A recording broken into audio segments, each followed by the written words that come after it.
I walk Will through the operation, and he, curious, picks the information input function and drips his blood into the groove. The bar fills and his profile appears. Simulated creature 2, unnamed. Race, human. Strength 26. Agility 13. Constitution 21. Spirit 7. Abilities berserk. Soul of 100 beasts. Hunter's mark. Bloodthirsty slash. Overall combat power. 2 stars. Will takes it in without much reaction, only nodding and praising the room's accuracy, saying every stat and ability came through. Beside him, my pupils tighten, thrown by his numbers. Outside of Spirit, his physical stats bury mine, a true human beast, and his 4 abilities sound brutal on their names alone, all stacking to a 2-star rating. He asks what my overall combat power came out to, and the question catches me flat. I sigh and admit with a wry smile, half a star.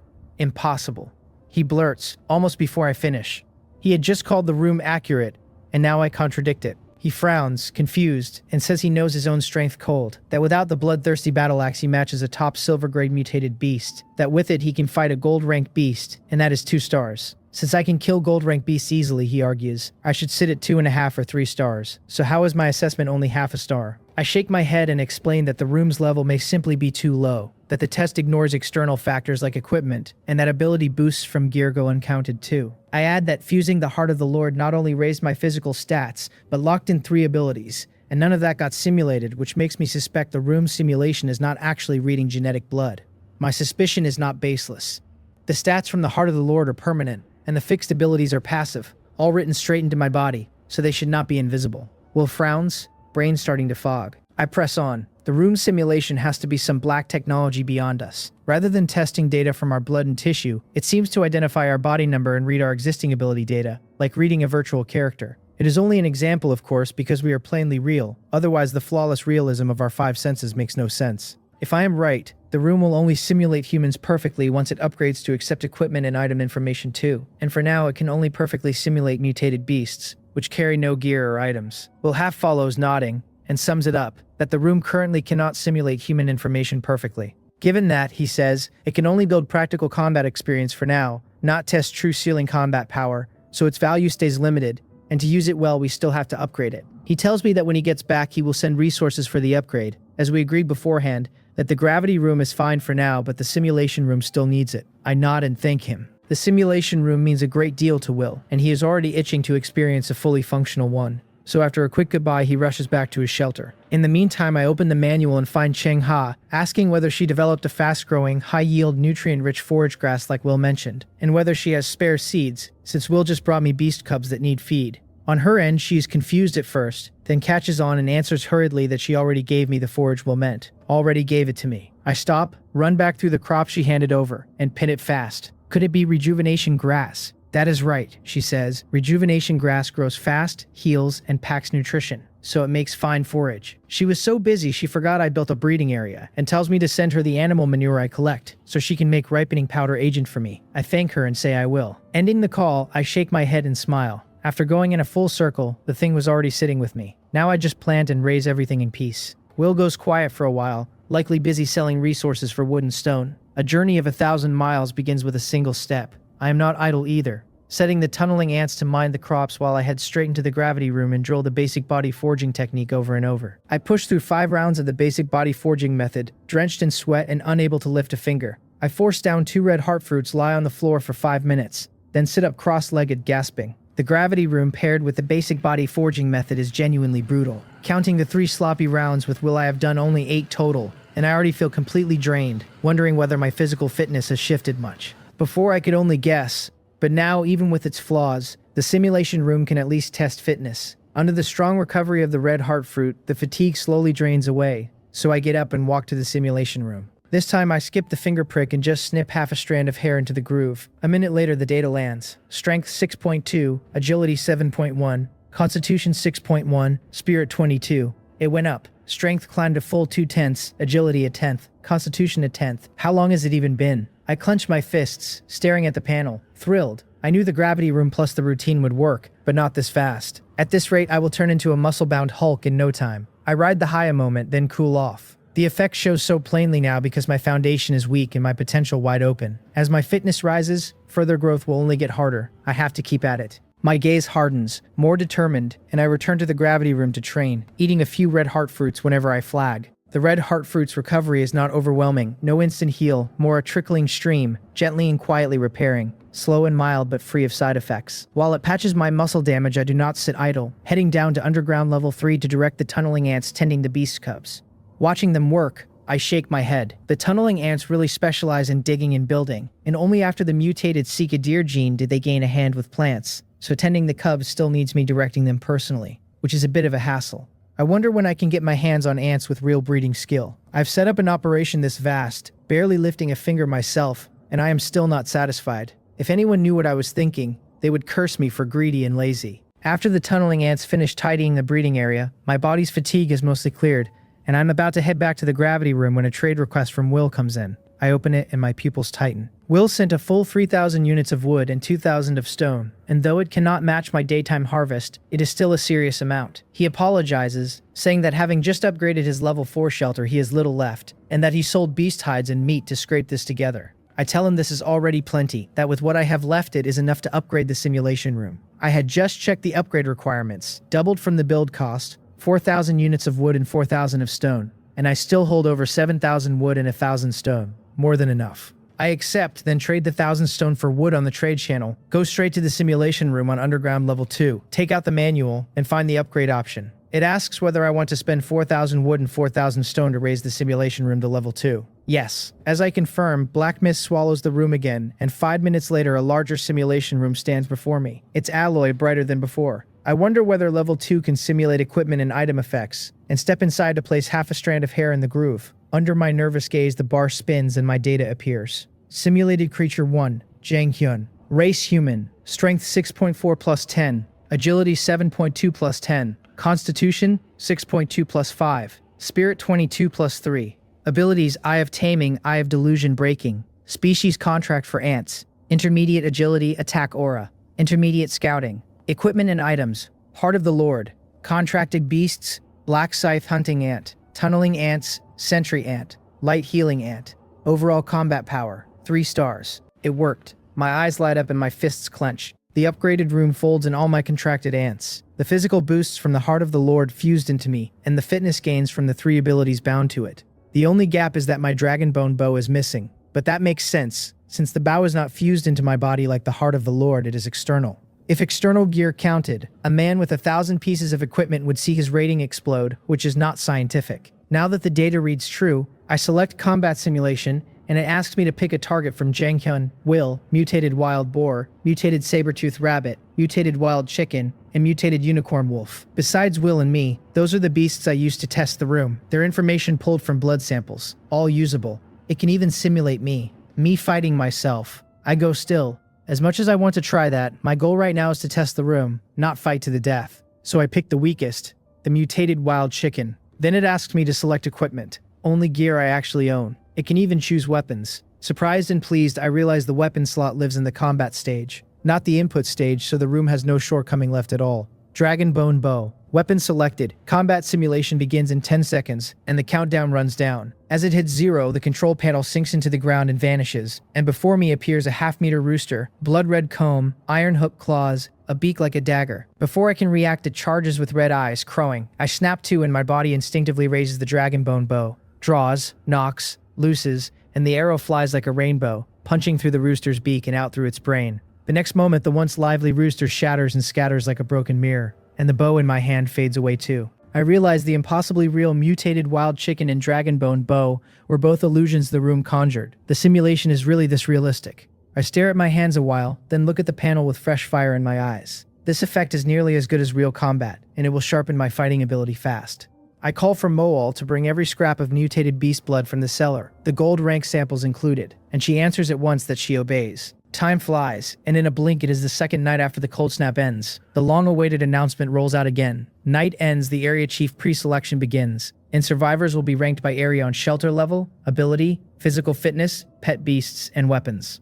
After the upgrade last night, I got so caught up in the hunt that I spent the whole night in simulated battles against beasts of every rank. Simulated fights do no bodily harm, but they burn enormous spiritual power, and even with my intensity I could not keep pace after overusing the room, so I collapsed into sleep and did not stir until morning, waking only to the mysterious voice's broadcast. As my eyes open, the voice reads out the specific rankings. Over 8 billion people crossed into the dark world. 10,000 per area, which means over 800,000 areas. Each person's area different, so the rankings vary by area. What I hear is my own. Area 321763. Top 100 enter the area chief candidate list. First place Hyo Sing-yeol. Second place Jang Hyun. Third place Sun Wee-pung. Down to 100th place, Seo Rin. The voice adds that survivors outside the top 100 lose the right to become area chief and may pledge to any of the top 100 as a vassal or stay a free person. It notes that a free person who kills any top 100 member takes over their candidate slot. The first place candidate may recruit 3 cross-area vassals, second place 2,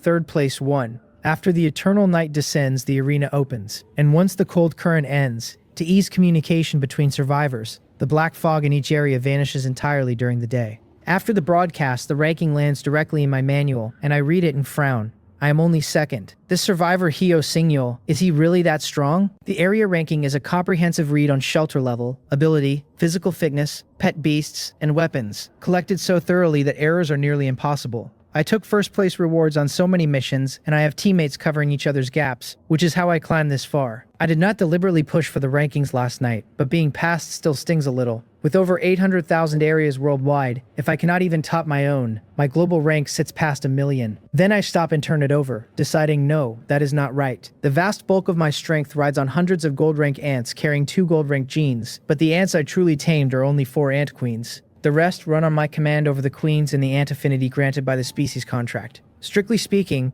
the other ants are not my pet beasts, so the ranking system probably left them out of the calculation. That explanation holds, because otherwise I cannot imagine anyone in my area outranking me with this many gold rank ants. Beyond the rankings, the broadcast carried a great deal more, so I get up, sit at my desk and think it through. The top 3 hold only a few cross-area vassal slots, which tells me the Dark World mostly wants people inside one area grinding against each other. Survivors off the list get 2 roads, become a free person or pledge to someone on it. Free person sounds appealing, but the rule that killing a candidate replaces them means free people in the top 100 cannot coexist, so it is nearly impossible for survivors in one area to live in peace. I shake my head and sigh, and then there is this arena that opens once the eternal night descends, when the outside turns not only cold but choked with black fog, and I wonder what form it will take. As for the last point, the cold current ending and the daytime black fog lifting, that means no more restrictions during the day, and given the mood the Dark World is deliberately setting, a major battle is likely coming. I turn something over, then open the area channel, where Hyo Sing-yeol is recruiting hard,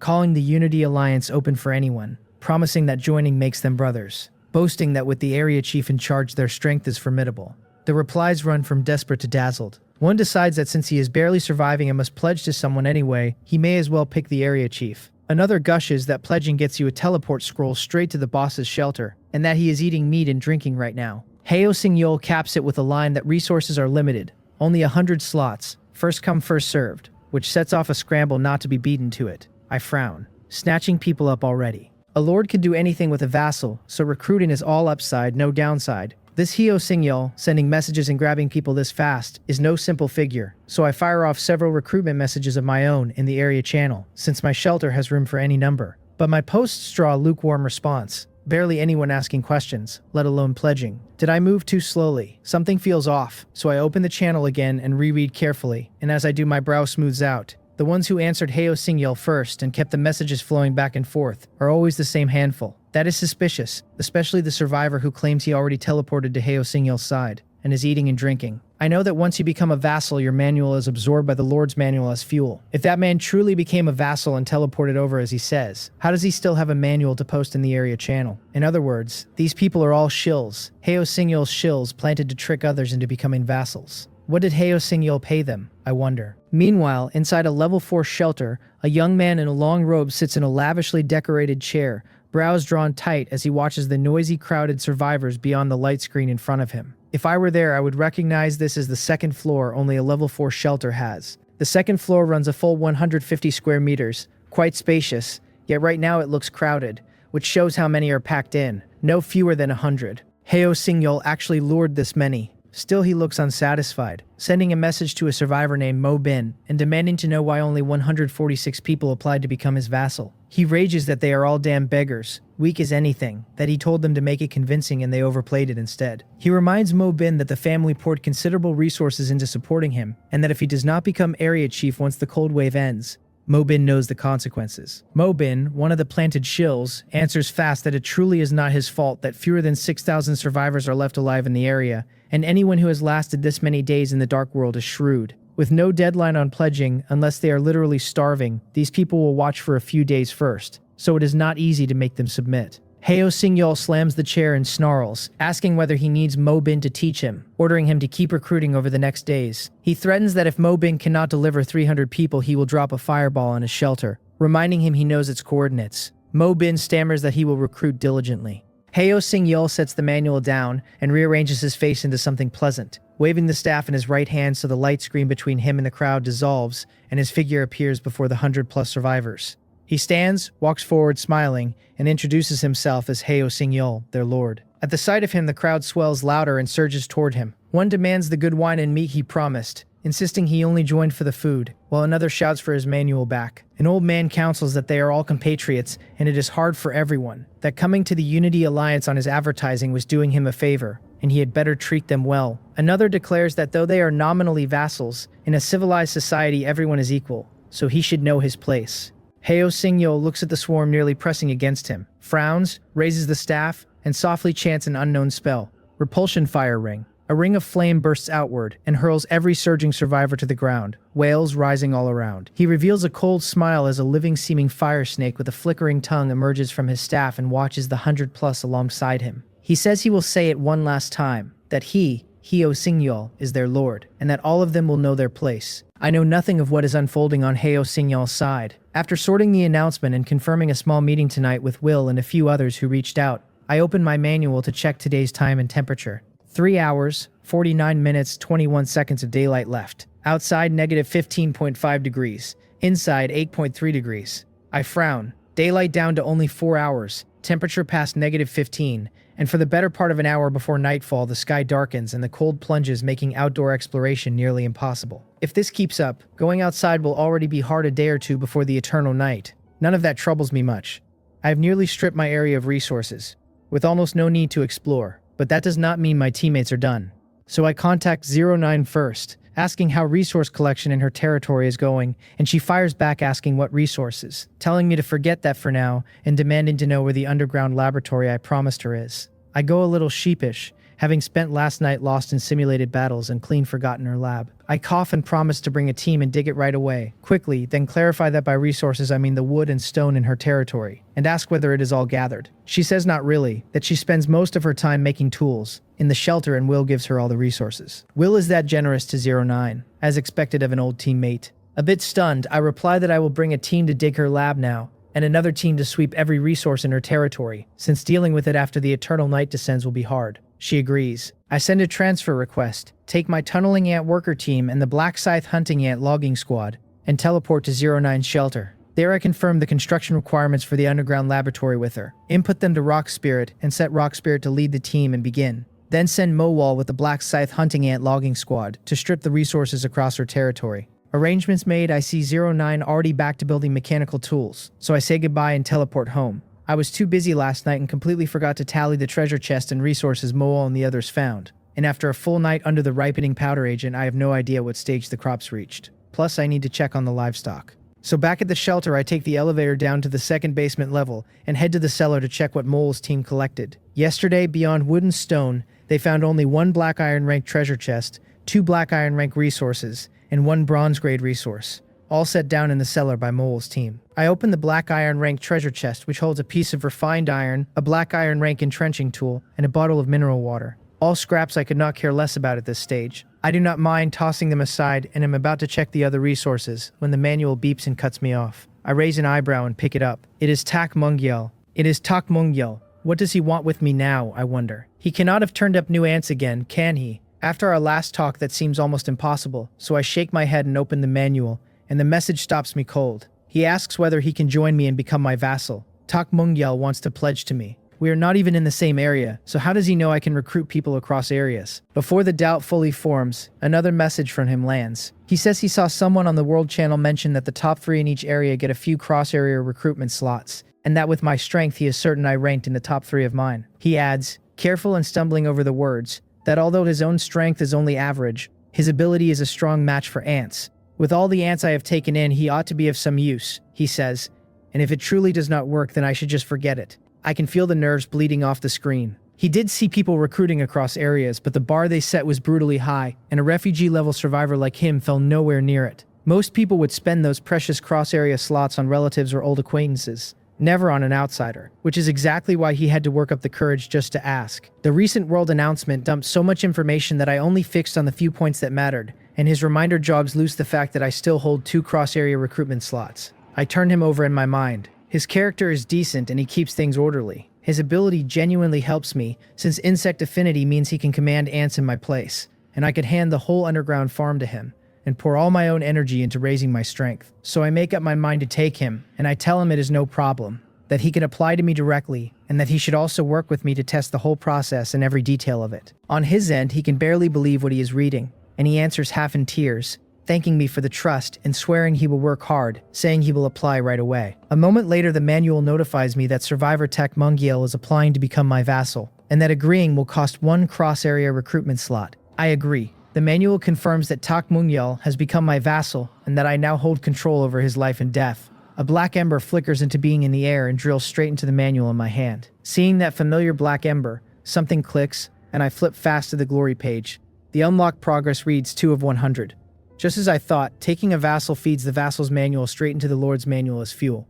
I wait, but no one appears in my shelter. Then I notice his name has vanished from the friend channel. Of course, if the manual is gone, there is nothing left to talk through. I am still puzzling over how to reach him when a teleport request comes in, and it is him. I accept, and the next second a thin young man in a worn long-sleeved jacket stands in my shelter. I size him up and tell him smiling that he must be Tak Mungyeol, that I am Jang Hyun, and that he is welcome here. At the sound of my voice, his eyes clear from a murky, half-conscious haze back into full lucidity, and he looks at me with a tangle of excitement and awkwardness. He calls me boss and stammers that from now on he follows me, and to just tell him what to do. The timid, servile edge on him makes me a little uncomfortable, so I tell him not to be so stiff and to drop the boss business, that it sounds strange, and to just use my name. He waves both hands and refuses outright, insisting he could never do that, and settling instead on calling me brother. He says that if I had not taken him in, he doubts he would have lived through this cold snap, that it is no exaggeration to call me his savior. Brother lands easier than boss, and since he will not budge, I let it go, then ask whether anything changed for him after I approved the vassal bond. He tells me his survival manual disappeared the instant I agreed, replaced by a teleport token keyed to my shelter,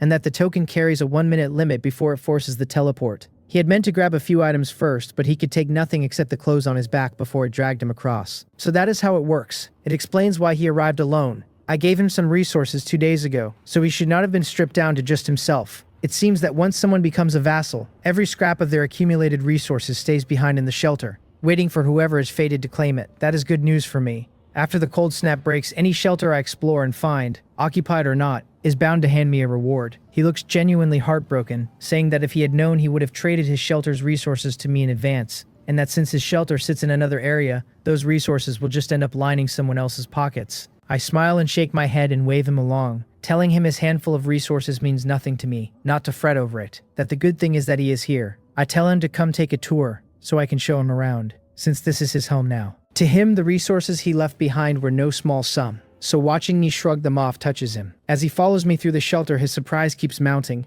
drawn by the sheer space and all the lighting, and he says the place he lived before feels like primitive society by comparison, that for a moment he could almost believe he was back on Blue Star.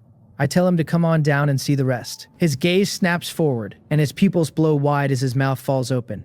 Ahead of him stands a bright white metal hinged door with a row of buttons beside it, and he asks, disbelieving, whether that is an elevator. He follows me onto the elevator in a daze, touring downward floor by floor as I explain. Underground level 1 is the ant nest and cellar, where he comes to reach the ants or pull resources and items. Underground level 2 is mainly the residential area, and I will have the tunneling ants dig him a room there soon. Underground level 3 is the farm for crops and livestock. He trails behind me through the whole of underground level 3 like a country boy set loose in a rich man's mansion, so overwhelmed he can only stare, packed full of shock and disbelief. Anyone would be. Think about how many days we have all been in the dark world, how many people cannot even eat their fill, and I have already built an underground shelter on this scale. In his eyes, the gap between us takes on real weight, and the awe rising in him makes him more careful, less willing to let his guard down. After I finish laying out underground level 3, I point at the tunneling ants busy beside the farmland and tell him that since he has insect affinity, he should try whether he can make the ants understand him and direct their work. I have already sent the tunneling ants in order to obey him, But for him to truly command them, he still has to make them grasp his intent. He goes tense at once, knowing I am testing him. He is not slow, and he understands what rides on this, that it decides where he stands in my eyes. If he cannot make the ants follow him, his usefulness to me shrinks to almost nothing. Watching his fingertips shiver, I smile and reassure him that it is fine if he fails, that I have other uses for his ability. That eases him a little. He draws a breath, fixes on the tunneling ants, and tentatively orders one to step forward. 2 steps. Under his nervous eyes and my watching ones, the tunneling ant pauses, then moves its legs and takes exactly 2 steps forward. He lights up, joy spilling out of him, and rattles off order after order, telling it to return to its spot, to dig, to turn around, and the tunneling ant handles every command with ease, fully understanding him. He is so overcome that tears run down his face. Heaven only knows how badly he wanted my approval, since for a man with no backing, his ability is the one thing he can lean on. He blurts that he did it, that he did not let me down. I smile, and inside I am just as pleased as he is. Everything I laid out for him so carefully carries a purpose of its own. I had tested it earlier, and while I can control a vassal's life and death as their lord, I cannot force a vassal to actually do things. I mean to compete for area chief, and I am no ruthless killer. So on that road I will end up subduing plenty of vassals. 1 or 2 are simple enough, but with numbers come problems, and whether I run them hard or soft, managing them will bleed off a lot of my energy. I have no interest in nursing the trivial affairs of that many people. What I need is a steward. Tak Mungyeol, decent in character and full of trust and respect for me, is the best candidate I can picture, and if he can also command ants, that is close to perfect. Then I can hand off every small matter to him and run this place with my hands free. So I tell him his job for now is to manage the underground farm well, and that later, when I take more vassals, I will hand them to him too, and that he answers only to me. He understands at once that I mean to raise him as a steward, and he nearly drops to his knees, bowing deep and swearing he will never betray my trust. I pat his shoulder, walk him through the farm, explain the precautions for crops and livestock, and set him to his post. Then I take a few tunneling ants back up to underground level 2 to figure out how to dig him a room. Once I have the layout roughly sketched, I pass it to the tunneling ants and they start in. Then I fall into a stretch of thinking. I will surely subdue many more vassals down the line. Underground level 2 is my residential floor, home to important facilities like the gravity room and the simulation room. So 1 Tak Mungyeol is fine, but crowding it with people would not do. Apart from a handful of combat vassals, most will work the farm, so I ought to dig a dedicated level as a vassal dormitory. I could even set supermarkets, restaurants, and entertainment down there, and I would need to mint a currency to keep their work morale up. There is so much to do that I will take it slow. Keep this up, and one day I might truly raise an underground city, or even an underground kingdom. I smile and shake it off for now, ride down to underground level 1, and check the resources I never got to earlier before Tak Mungyeol's message pulled me away. Mowal had found 2 black iron rank resources and 1 bronze grade resource in the territory, and they are red earth at black iron rank, a camellia tree at black iron rank, and fine sand ore at bronze grade. Except for the single camellia tree, the red earth and fine sand ore are low grade but plentiful, a genuinely large haul. The cellar was never big, and with all its grain and fresh meat, it is nearly stuffed to the ceiling with these on top. I sink into thought. This is only the start. After the cold snap, the daytime area loses its black fog restriction, and I will surely uncover far more resources. I can no longer keep the ant nest and cellar sharing 1 floor. I need a separate level just for storage, especially since the underground farm turns out crops that have to be hauled constantly. So instead of a vassal dormitory on underground level 4, a storage floor might suit better. Rock Spirit can start on it the moment he finishes at 09s. Right as I think that, the manual beeps, and it is a message from 09. I had assumed Rock Spirit finished digging her underground laboratory, thinking what timing, but the second I read it, my pupils shrink. She tells me she has cracked the principle of my gene manipulator, that she can use the core module she pulled out to rebuild me a new one, and that it will carry 2 new functions, gene removal and plant gene fusion. Reading that, I lose my composure completely and let out a curse. How can this be so absurdly overpowered? I can hardly trust my own eyes, so I read her message again. And once I am sure I did not misread, I cannot sit still and fire her a teleport request. A moment later, I stand in her shelter. She sits hunched at her workbench, tinkering with an instrument that looks like a microscope, and from its shape I catch the faint outline of something familiar. Barely holding my excitement down, I ask whether that is the gene manipulator she modified, and whether it really carries all the functions she just named. She nods, calm, and answers in that fluent, flat voice that it does, that the device is very interesting. Delight floods me, and I nearly jump on the spot, blind for a moment to whatever has changed about her. Both functions are enormous for me. Take Mowal, for instance. With her growth potential now at gold rank, she could fuse 1 more gene, but I had held off. Even another gold rank gene would not push her to platinum, so the gain looked small. Worse, when she fuses her last gene, the black scythe hunting ant genes, she breeds inherit hers, and lock hard, gutting my flexibility. Gene removal changes all of that. To me, genes are like equipment, snapped off and slotted on at will. I no longer have to guard flexibility, since I can fuse the maximum genes into the queens and swap in whatever fits when the moment calls for it. Plant gene fusion is even more outrageous, adding what amounts to endless possibility. I cannot even guess how explosive the effects will be until I try it myself. On top of that, if Changha learned this function existed, she would turn green with envy, so I decide on the spot to keep it quiet. The thought of her camping in my shelter, refusing to leave and hogging the gene manipulator, is enough to seal my lips. Once I calm a little, something strikes me as off. Before, when I gave her equipment, she would master its principle by taking it apart, then build a device of matching function, and even a stronger one still kept the same underlying principle. So how did two brand new functions appear from nowhere this time? Has her craft leapt forward that fast? I ask straight out whether her mechanical manufacturing broke through again, since she can even create new functions now. She nods, then shakes her head and says her ability did break through, but that these two functions were not her creation. Not her creation? I am confused, and I half joke that if she did not make them, they could hardly have upgraded and unlocked themselves. To my surprise, she nods and grants exactly that, saying you could put it that way, that this gene manipulator is very different from any device she has met. When she took it apart, beyond the one already active module, she found two dormant ones, and her real work was cracking the method to activate them,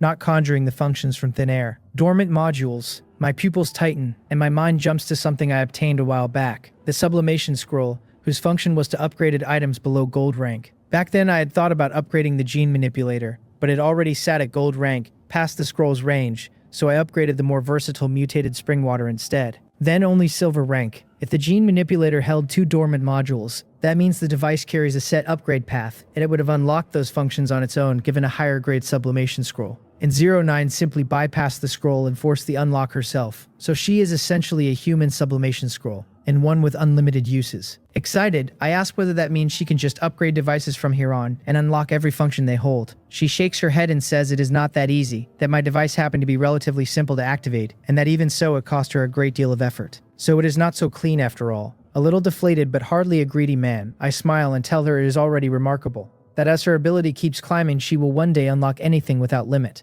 No, create all kinds of impossible functions outright. She nods and says faintly that it is still far off, that the technology here cannot be explained by mechanical knowledge alone, and then tells me to let her walk me through how to use it. I barely register that first line, leaning eagerly over the workbench to learn the instrument from her. After her modification, the controls are not complicated, so I pick them up fast, then tuck the gene manipulator into my beast-hide waist pouch. I am itching to get home and experiment, but Rock Spirit and Mole are still working her shelter, so I decide to wait a little and take them with me. I check the underground laboratory first and find it already built, with a tunneling ant crew doing the finishing installs. Just then Mole, whom I sent to strip resources from 09's territory, reports in. She tells me all wood and stone in the area is harvested, 8,210 units of wood, and 2,192 units of stone. That much. 09's shelter is only level 3, and for a level 3 shelter that is no small figure. Then it clicks, since a research fanatic like her would never have bothered gathering resources, so of course her territory is sitting on a pile. So I tell her that with the eternal night and cold wave nearly here, and the environment about to turn savage, since my aunt's already cleared her territory, she may as well upgrade her shelter to level 4 first. She shakes her head and refuses, saying a level 4 upgrade eats too many resources, and that trading these for metal would serve her better. I tell her not to worry, that once the shelter upgrades her territory expands, and with plenty of daytime left I will leave Mowal here to lead a team, and gather the newly added ground, so it will not go to waste, and she even turns a profit. She agrees,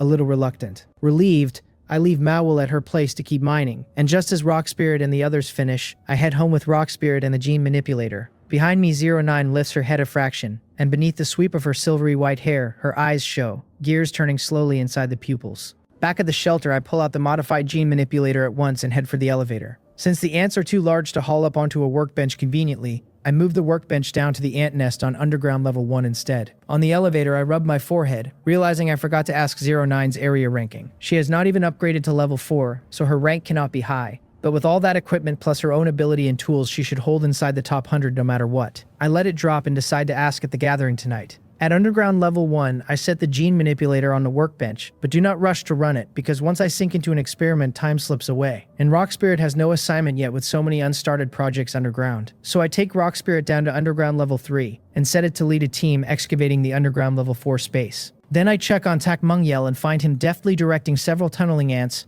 running the underground farm in good order, which earns a satisfied nod and a few words of encouragement before I ride back up to underground level 1 and sit at the workbench. With most things handled, I can finally focus on testing the modified gene manipulator, but choosing a subject stalls me. Mowell is off gathering at 09s and Rock Spirit is busy, so for now only Swift Shadow and the Light Healing Ants are free to help. Playing it safe, I do not touch Swift Shadow or the Light Healing Ant Queen. Instead, I summon an ordinary Silver Rank Sentry Ant and an ordinary Black Iron Rank Light Healing Ant. Even the plain Sentry Ant now carries the Cyckadeer gene, since its queen Swift Shadow fused it, so it wears a pair of small green antlers on its head. Following 09's instructions, I set the Sentry Ant's front leg on the gene manipulator and carefully press the red button beside it. A red beam fires from the lens onto the leg, and the Sentry Ant shudders like a shaken sieve, its mouth parts working open and shut, heaving up a thick dark green sludge that reeks. I cover my nose, and though I can barely stand it, I hold still and watch, on edge. The whole thing runs 5 minutes. When it stops, a heavy pool of dark green sludge sits on the ground. Even the small antlers have dropped off, and the Sentry Ant lies motionless as if it has lost its life. I hurry over to check and finally exhale in relief. It is only weak and drained, not in danger. And the Cyckadeer gene truly is gone, with its rank dropped from silver back to bronze. So 09 did not lie. The gene manipulator really does strip genes. Removing genes is dangerous work though, and I wonder whether she has any way to soften the side effects.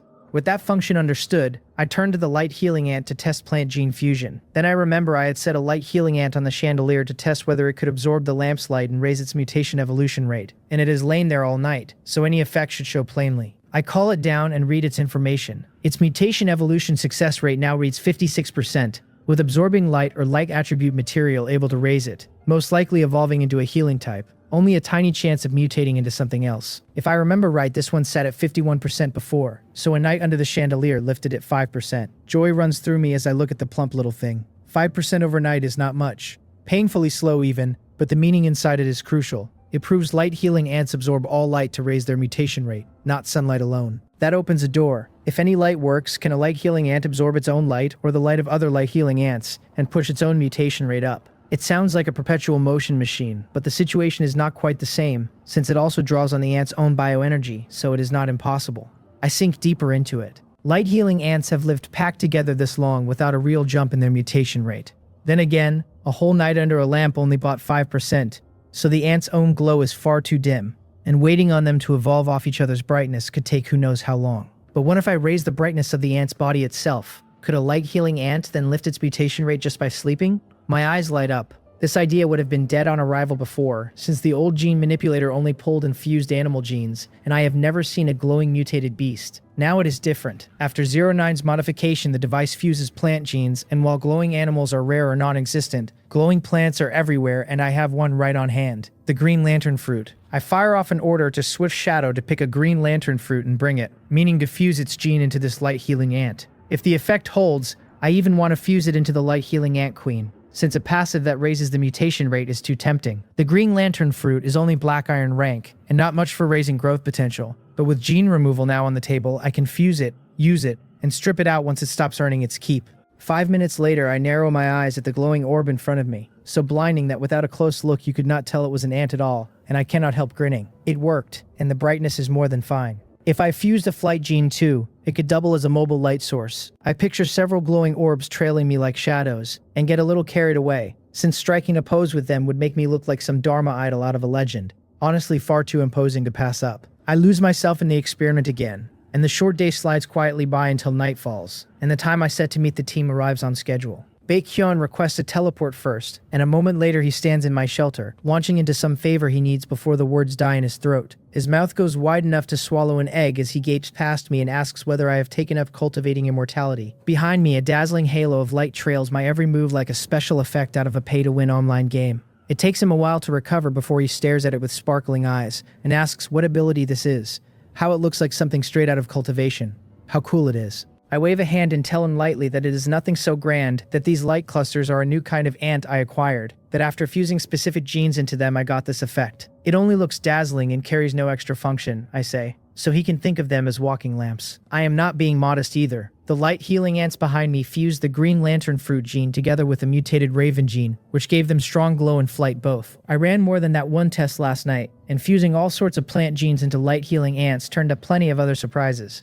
Baekhyun is not let down at all, and instead he says excitedly that strength is temporary but coolness is forever. and asks whether I can rig one of these halos for him too. I shake my head and tell him not a chance, that I have the ability to control ants so they move to my will, and that handing them to him would leave the effect no better than a fixed desk lamp. Then I ask what he came to me for. A little deflated, he throws one more envious look at the light-healing ants, and gets to the point. He reminds me there was an area ranking during the day, then, with a sheepish little laugh, says he had a great many items so he leaned on that and comfortably locked first place in his area. I nod, unsurprised, since his strength is already respectable, and as the Bake family's financial manager he handles hundreds of items, which gives him a huge edge in the overall read. I ask what the problem is, since first place is a good thing. He says up to there it was fine, that he then naturally recruited some people, and because he posts often on the area channel buying items, and pays generously his reputation is solid, so when he opened recruiting he accidentally pulled in a bit too many. That fits him. Unlike me, who rarely posts and develops quietly and drew nobody when I recruited openly, he draws a crowd. I figure he pulled in a few dozen, so I ask whether he took in too many at once, and the shelter cannot hold them, and offer to dig him an underground space for a vassal dormitory. Even a level 4 shelter's 2 floors will not fit dozens at once, I remind him. He nods with a pained smile and confirms he needs me to dig the space, but that he did not take dozens. He took 300, packing his shelter so tight the toilets have backed up. His shelter truly cannot fit another soul, he says, with over 200 more still waiting in line. 300 and 200 more queued. Even I, who had been fairly indifferent, go still at the number. Over 500 people is close to a tenth of an area's surviving population, since each area now holds only some 6,000 living survivors, and this is only day 1. I knew his social skills were strong and his relationships wide, but I never had a concrete picture, and now I do. In human form, he is practically a succubus, the kind that draws men and women alike. I exhale, rub my temples, and tell him his numbers are absurd, that a space for 300 is no easy build, and I ask why he decided to recruit so many at once. He puts on a mournful face and says he did not want to either. On one hand, these people kept crying poverty and misery at him, saying they could not survive and wanted in, and he could not exactly refuse, and on the other hand, the family told him to recruit heavy, promising benefits. So he overshot, and word is he pulled several times more vassals than the Bake family's designated seed candidates, and now those old foxes are talking about grooming him as a seed target too, which he calls ridiculous. So the plan has shifted and he is being set up to fight for clan leader. I clap his shoulder and tell him with a chuckle to stop being smug after landing a good deal, and that once the gathering ends I will send a tunneling ant team to dig his space. Relief washes over him, and he says no need for single rooms, just 2 large ones, men in one and women in the other to get by, and that he really does not want to compete for the Bake family leadership. I am about to tease him when several teleport requests hit at once, and I accept them, and Will, 09 and Xiongha appear, one after another, all a bit surprised by the halo trailing me. The last gathering over hot pot ran warm and easy, so this time I prepared ingredients too, though with how busy things have been I skipped the hot pot and pre-cut fresh meat for grilling instead. I tell everyone that since we are all here, we should eat and talk. Chiyoung-ah says that if I had mentioned barbecue earlier, she would have brought vegetables, since a mix of meat and greens tastes better, and I tell her everyone has been swamped so a simple meal will do for now, and I will treat them properly when things ease. I wave them to sit, and while the meat cooks I open with a question, asking what rank each of them landed in their areas, and what thoughts they have on the vassals and the arena the world announcement mentioned. They answer one after another. Chung-ha is first in her area, Will is first in his.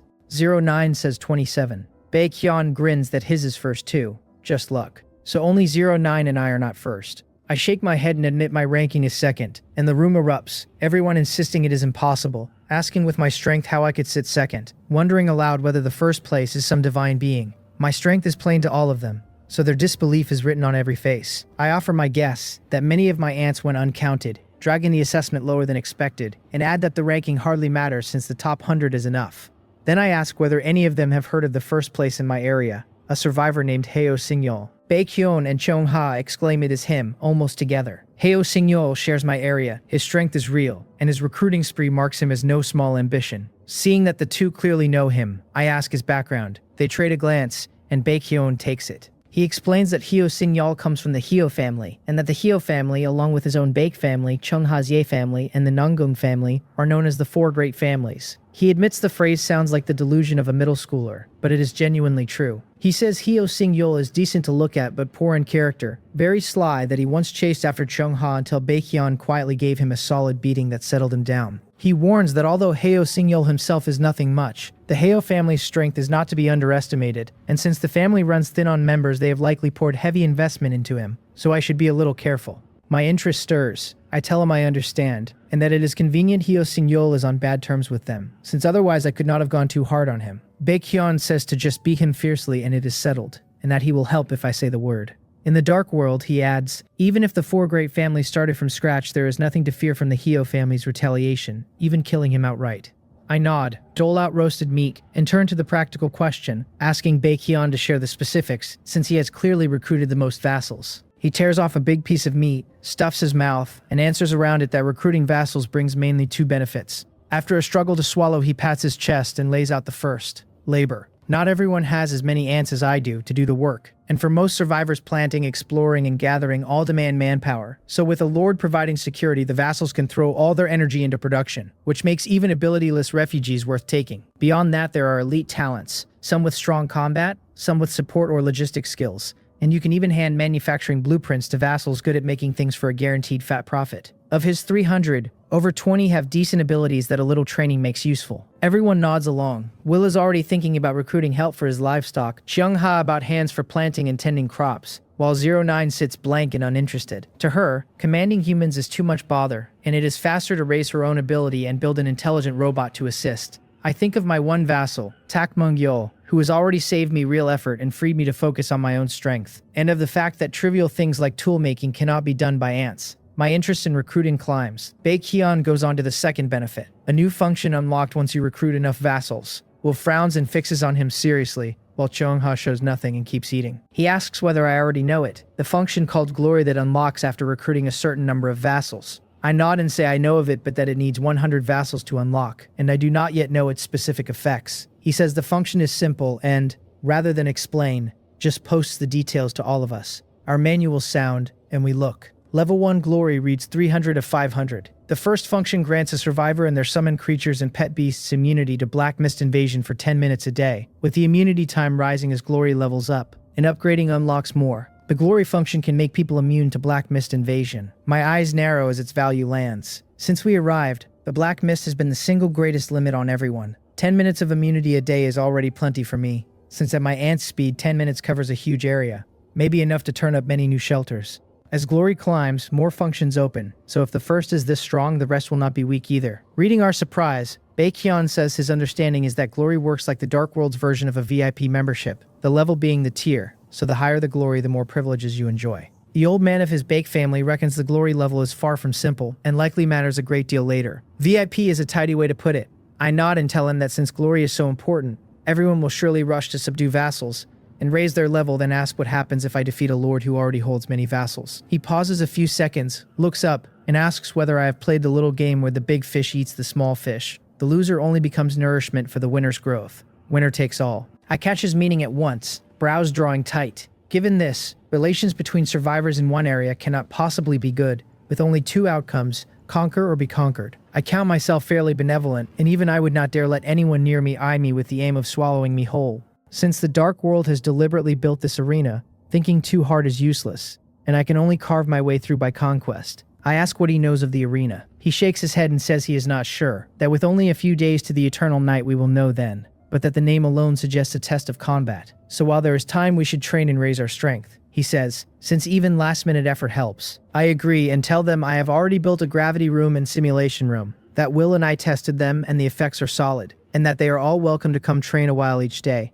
Since both rooms burn heavy physical and mental energy, nobody can overuse them anyway, so a few of us sharing will not clash. Baekhyun looks thrilled, saying he has only heard of the two facilities and never tried them, and that he will absolutely check them out. I tell him we will go after dinner, the simulation room first, then the gravity room once the food settles. I reach for more meat, and find my hand landing on an empty plate. I look, and the plate that held the roasted meat is bare. That is impossible. I was grilling and talking, so I cooked a lot, and everyone was on serious business and barely eating, so where did the meat go? I turn toward a cry of protest and see Cheung-ha with her mouth stuffed full, lips slick with seasoning and grease, all trace of ladylike composure gone, denying it around a hiccup. I smile helplessly and go back to the grill to start over, telling everyone there is no rush and more is coming. After eating and drinking their fill, the group heads to the residential area on underground level 2. The instant we step off the elevator, they spot a freshly dug room near mine, and Baekhyun raises an eyebrow at me with a suggestive look, asking why I just built a room and whether I am honestly keeping a beauty tucked away. The remark catches everyone's interest, and even 09 glances my way. I shake my head, a little exasperated, and tell him to keep his thoughts clean, that it is a room for a subordinate I just acquired, and that he is a man. Baekhyun deflates slightly, then asks whether such a nice room is not wasteful for one subordinate, since I will surely subdue hundreds of thousands of vassals later who should not get rooms this good. I shake my head and tell him I know that this is for the steward I chose, kept close so I can hand him instructions easily, and that the ones I take in later will not live here. On the contrary, I say, he makes fun of me while sitting on a pile of subordinates, quite a few of them women, and I refuse to believe none of them have ideas about him. He is young, rich, and strong, a golden catch on Blue Star, and an even more attractive one here, and if he so much as nodded, plenty of people, women and men both, would offer themselves up. He laughs and swears he means to be the freest man alive, that he will not fall into a woman's trap, nor, he coughs, a man's. What a clown. I smile, shake my head, and open the simulation room door. I tell everyone to input their information, that I have already loaded many mutated beasts into the room for them to experience, and to start with unranked beasts, since being killed by a simulated illusion takes quite a while to recover from. Those are lessons I learned in Blood. 2 nights back I got too absorbed and challenged a gold rank mutated beast, and after its illusion tore me apart I woke the next morning, still dizzy. Under my guidance they try it one by one, and half an hour later everyone but 09 has tasted the room. Baekhyun looks electrified, saying the room is genuinely good, that it can even simulate all his items, that it is far too realistic, and that a few days of this will lift his combat ability to another level. Cheongha frowns slightly and says the room is very effective and real enough that her combat awareness clearly sharpened after using it, but that it seems to simulate only items so her plant companions cannot fight alongside her inside it. I nod and confirm it, that at present the room simulates only items and my ants cannot appear either. When it was level 1, it could not even simulate items, that ability only unlocking at level 2, so I expect that as it levels further, pet companions will simulate too. Cheongha nods gently and says if so, then let us upgrade the simulation room to level 3 first, which should suffice for our current stage. Since we agreed to pool resources for these facilities, and she and Baekhyun have not contributed yet, she says the 2 of them will cover the level 3 upgrade. She automatically skips 09, since given her personality she will barely touch either room, and the heavy users are really the 4 of them. Seeing Baekhyun raise no objection, I nod and agree, but say that since a level 3 upgrade demands no small resources, I will chip in a portion too. Then I tell them everyone has digested enough, and we should go feel the gravity room, and that conveniently Will also has a strong training method that pairs powerfully with it. Baekhyun's eyes light up and he urges us to hurry. I show a strange smile and walk toward the gravity room, telling him not to worry, that I will let him experience it first. Another half hour passes. The group has felt the full force of the gravity room paired with the basic body forging method, and they are all reeling. Even 09 got dragged over and forced through 2 sets, and now she looks pale and winded. Cheongha finally understands the meaning of my strange smile from earlier. The worst reaction comes from Baekhyun, who, goaded by my line that a man cannot say no, stubbornly ground through several sets, and having walked into the gravity room chest out and head high, now staggers out trembling and leans against the wall. Everyone is in real pain, but they have to admit the effect is good, especially Baekhyun, Cheongha, and 09, first-timers with weaker constitutions, who saw obvious results even as their bodies scream at them. Each eats a red heart fruit and takes a good while before they can walk normally. Baekhyun rubs his aching muscles with a mournful face and starts questioning his life, groaning that he is a mage, so why is he training muscles? Cheongha, just as sore but far less pathetic, gives him a disappointed look and tells him to stop whining, that physical fitness is fundamental, and lifts overall strength. She asks what is wrong with being a mage anyway, since even mages have to move and handle items in a fight, then points out that 09 is a little girl, and she is not wailing like him. I nod along and say exactly, that we are not playing a game, where one sky-high attribute and everything else near 0 can still be strong, since such lopsided people almost never exist in the real world. I offer a plan, that everyone comes to the gravity room and simulation room for a few sets before bed each day, a fine way to spend all their physical and mental energy before sleep, without wasting time. Baekhyun and I settle on doing a few sets daily, and then he drops a line and flees, reminding me not to forget to dig his underground space, saying he will go home and wait. Cheongha and the others take their leave, too. She hands me seeds, telling me she has cultivated the white and yellow lamp fruit to grow them with the ripening powder agent so they bloom and bear quickly, and to guide their growth direction as they rise. I take them and thank her. The group scatters until only I am left in the shelter. With nothing urgent, I head to underground level 3 and hand the lamp fruit seeds to Tak Mungyeol, telling him they carry the same effect as the green lantern fruit on the wall, only in different colors. He should decide where to scatter them across the farm, I say, and make sure they do not grow crooked. He tells me to leave it to him. Then I send Baekhyun a teleport request, and after he agrees, I think it over. Housing 300 people, even with tight bunk beds, needs several hundred square meters, and since he will likely recruit far more later, I will dig him a slightly larger space in one go. So I bring Rock Spirit and some extra tunneling ants and teleport to his shelter. The moment I arrive, a thick, foul reek of sweat, damp rot, and excrement rushes into my nose and sets me frowning again and again. His shelter, once dressed in treasures and rare gold rank items, no longer looks anything like itself, packed now with uneasy survivors like a refugee camp. Seeing me, Baekhyun wears the face of a man spawning his savior and grabs me, saying I have finally come and to start work at once. I nod and waste no time passing his target design to Rock Spirit and moving to the spot he marks. I tell Rock Spirit to dig down from here, and once it clears enough space to grow larger and work at full capacity. It answers that it obeys. Watching the tunneling ant engineering team dig in, Baekhyun exhales, wipes his sweat, and says I have really bailed him out, then hesitates over something he does not know whether to raise. Impatient, I tell him not to hide it, and just say it. He hedges, then admits he does not need this many people for a while. Although he can feed them, leaving them idle here is not right and will eventually make them sick. And since I have vast space and heavy work, he wonders whether I could take some of them to labor at my place for a stretch. I fall into thought. From anyone else, this idea would have been good-tempered of me not to answer with anger, since dumping that many subordinates into my territory reeks of ulterior motive. But his words hold up. We signed a mutual aid contract, and while it stands we cannot harm each other, so there is no backstab to fear. And taking some people is not without gain for me, letting me verify a few things and rehearse in advance how to manage a large body of survivors. Baekhyun looks embarrassed to have asked, knowing most of my work runs on ants alone, so the people would be little use and mostly trouble. Seeing me silent, he quickly adds that he will not let me work for nothing, that I can pick any item I like from his collection. I shake my head and tell him no need for items, that sending some people over is no problem, but that I have a question.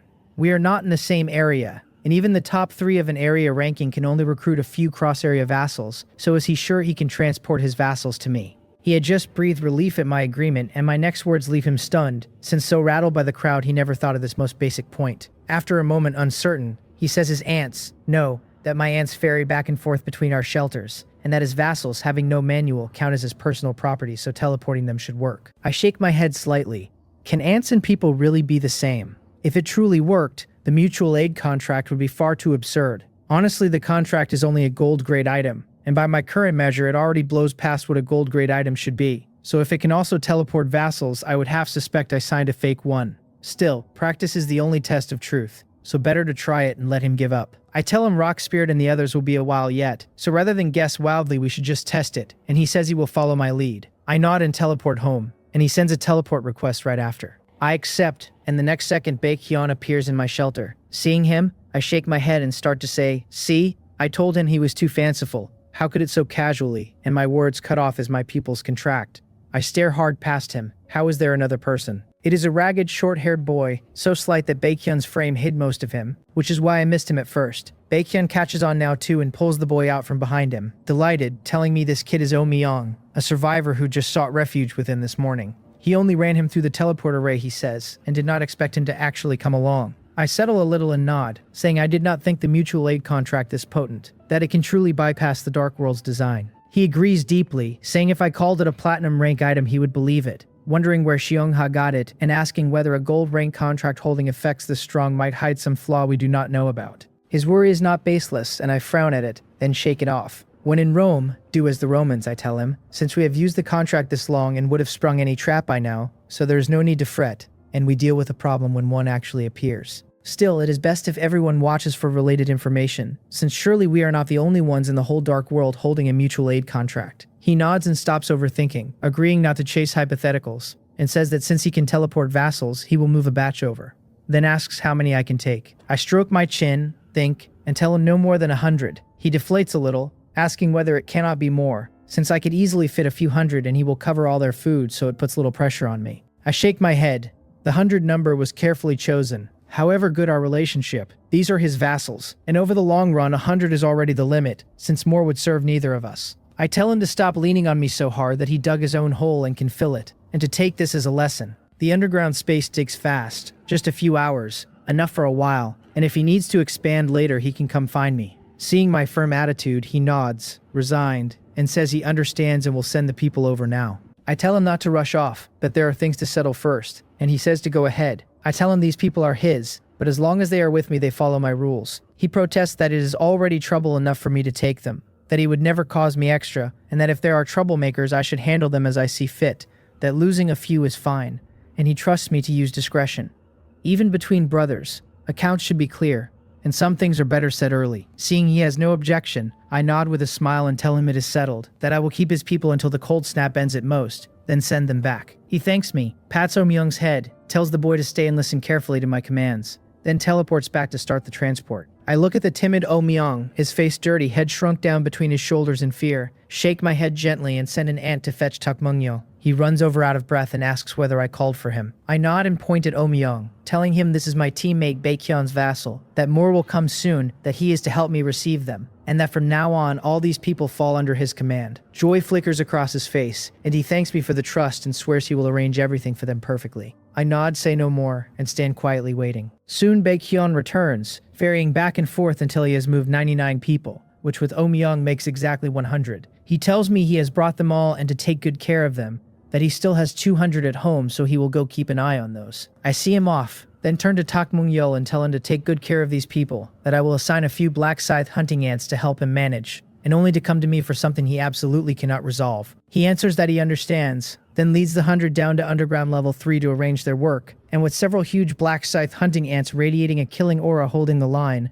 the crowd stays quite well behaved. Watching them go, I stroke my chin and sink into thought. Once Rock Spirit finishes Baekhyun's project and returns, it should dig the underground level 4 space at once as a vassal dormitory, a good chance to rehearse operations in advance, a prototype for the future underground city. Glory truly matters, and to fight for area chief, I must raise my glory rank as fast as possible for the upper hand, which means finding a way to quickly acquire vassals that are genuinely mine. But the survivors left in the area are all shrewd and will not pledge easily, and I have no clean solution for now. Just a few more days, I tell myself. Once the cold snap deepens, people will start to break, one by one. Mungyeol is no concern. Before the cold snap ends, nobody can go out freely, so everyone can only pack people into their existing shelter space, and his shelter is at most level 4, with limited room, able to hold 200 or 300 at most before it stalls. I, on the other hand, have ample food and unlimited underground space to take people without end. This cold snap may well be an opportunity for me. The thought steadies me, eases the anxiety, and I turn toward the underground level 1 ant nest to check my research, telling myself I will look at the results first. What I do not know is that my thinking is still too bound by principle. Some people have no principles at all and play by no rules whatsoever. At that moment, inside Mungyeol's shelter, he looks over the survivors gone silent with fear and gives a cold sneer.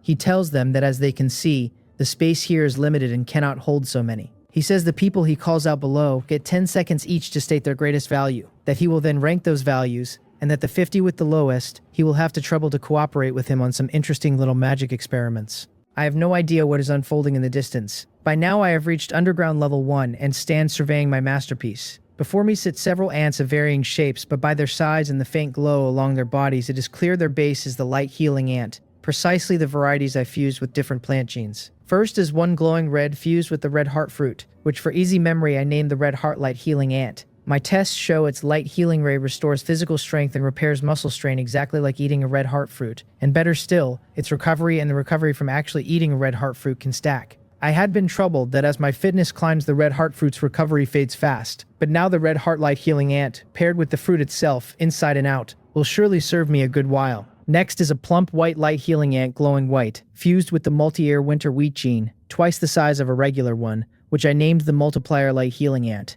Its healing ray runs several times stronger than a regular light healing ant's, and the effect is very good. There is also one fused with the rejuvenation grass gene, which sharply improves its light healing ray's healing on pet beasts. Those are only single gene fusions. My experiments show that by fusing 2 plant genes at once, a light healing ant gains 2 abilities together, and their effects stack too. Looking at these oddly shaped light healing ants I nod, satisfied, then sigh with a thread of regret. Plant genes work well, but it seems only the light healing ant pairs cleanly with them, since the black scythe hunting ant, sentry ant, and tunneling ants show no obvious effect after fusing plant genes. This must trace to the light healing ant's own nature, its healing ability meshing better with plants. I am not greedy, and the chemistry between the light healing ant and plant genes already surprised me plenty, so I do not dwell on the rest. There is a fatal flaw though. My plants sit at too low a grade to raise the light healing ant's growth potential, which is stuck at silver rank, so it can fuse only 2 genes, whereas raising its potential to gold rank would let it fuse 3. The light healing ant's starting potential is the highest of all my ants, needing only 1 gold rank gene to lift its growth potential to gold rank. My plan is to fuse a gold rank gene into the light healing ant queen to push her potential to gold rank, leaving the other 2 gene slots empty for now. Then I fuse the fitting genes into the 2 open slots of the ordinary light healing ants as my needs dictate, raising their grade and broadening their functions.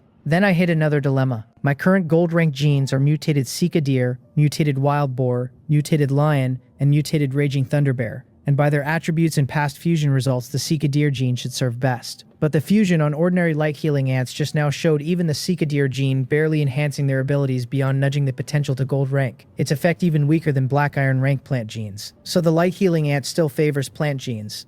And I find myself wishing for a gold rank plant. Just as I feel stuck, inspiration strikes, and I remember a detail I overlooked. Plants. Gold rank plants. I think I actually have one. I hurry back up to the first floor of the shelter, cross to the living room, open the storage box in the corner, and lift out a golden yellow leaf. The World Tree Leaf Gold Rank. A leaf condensed from the essence of World Tree energy, and eating it extends lifespan by 10 years.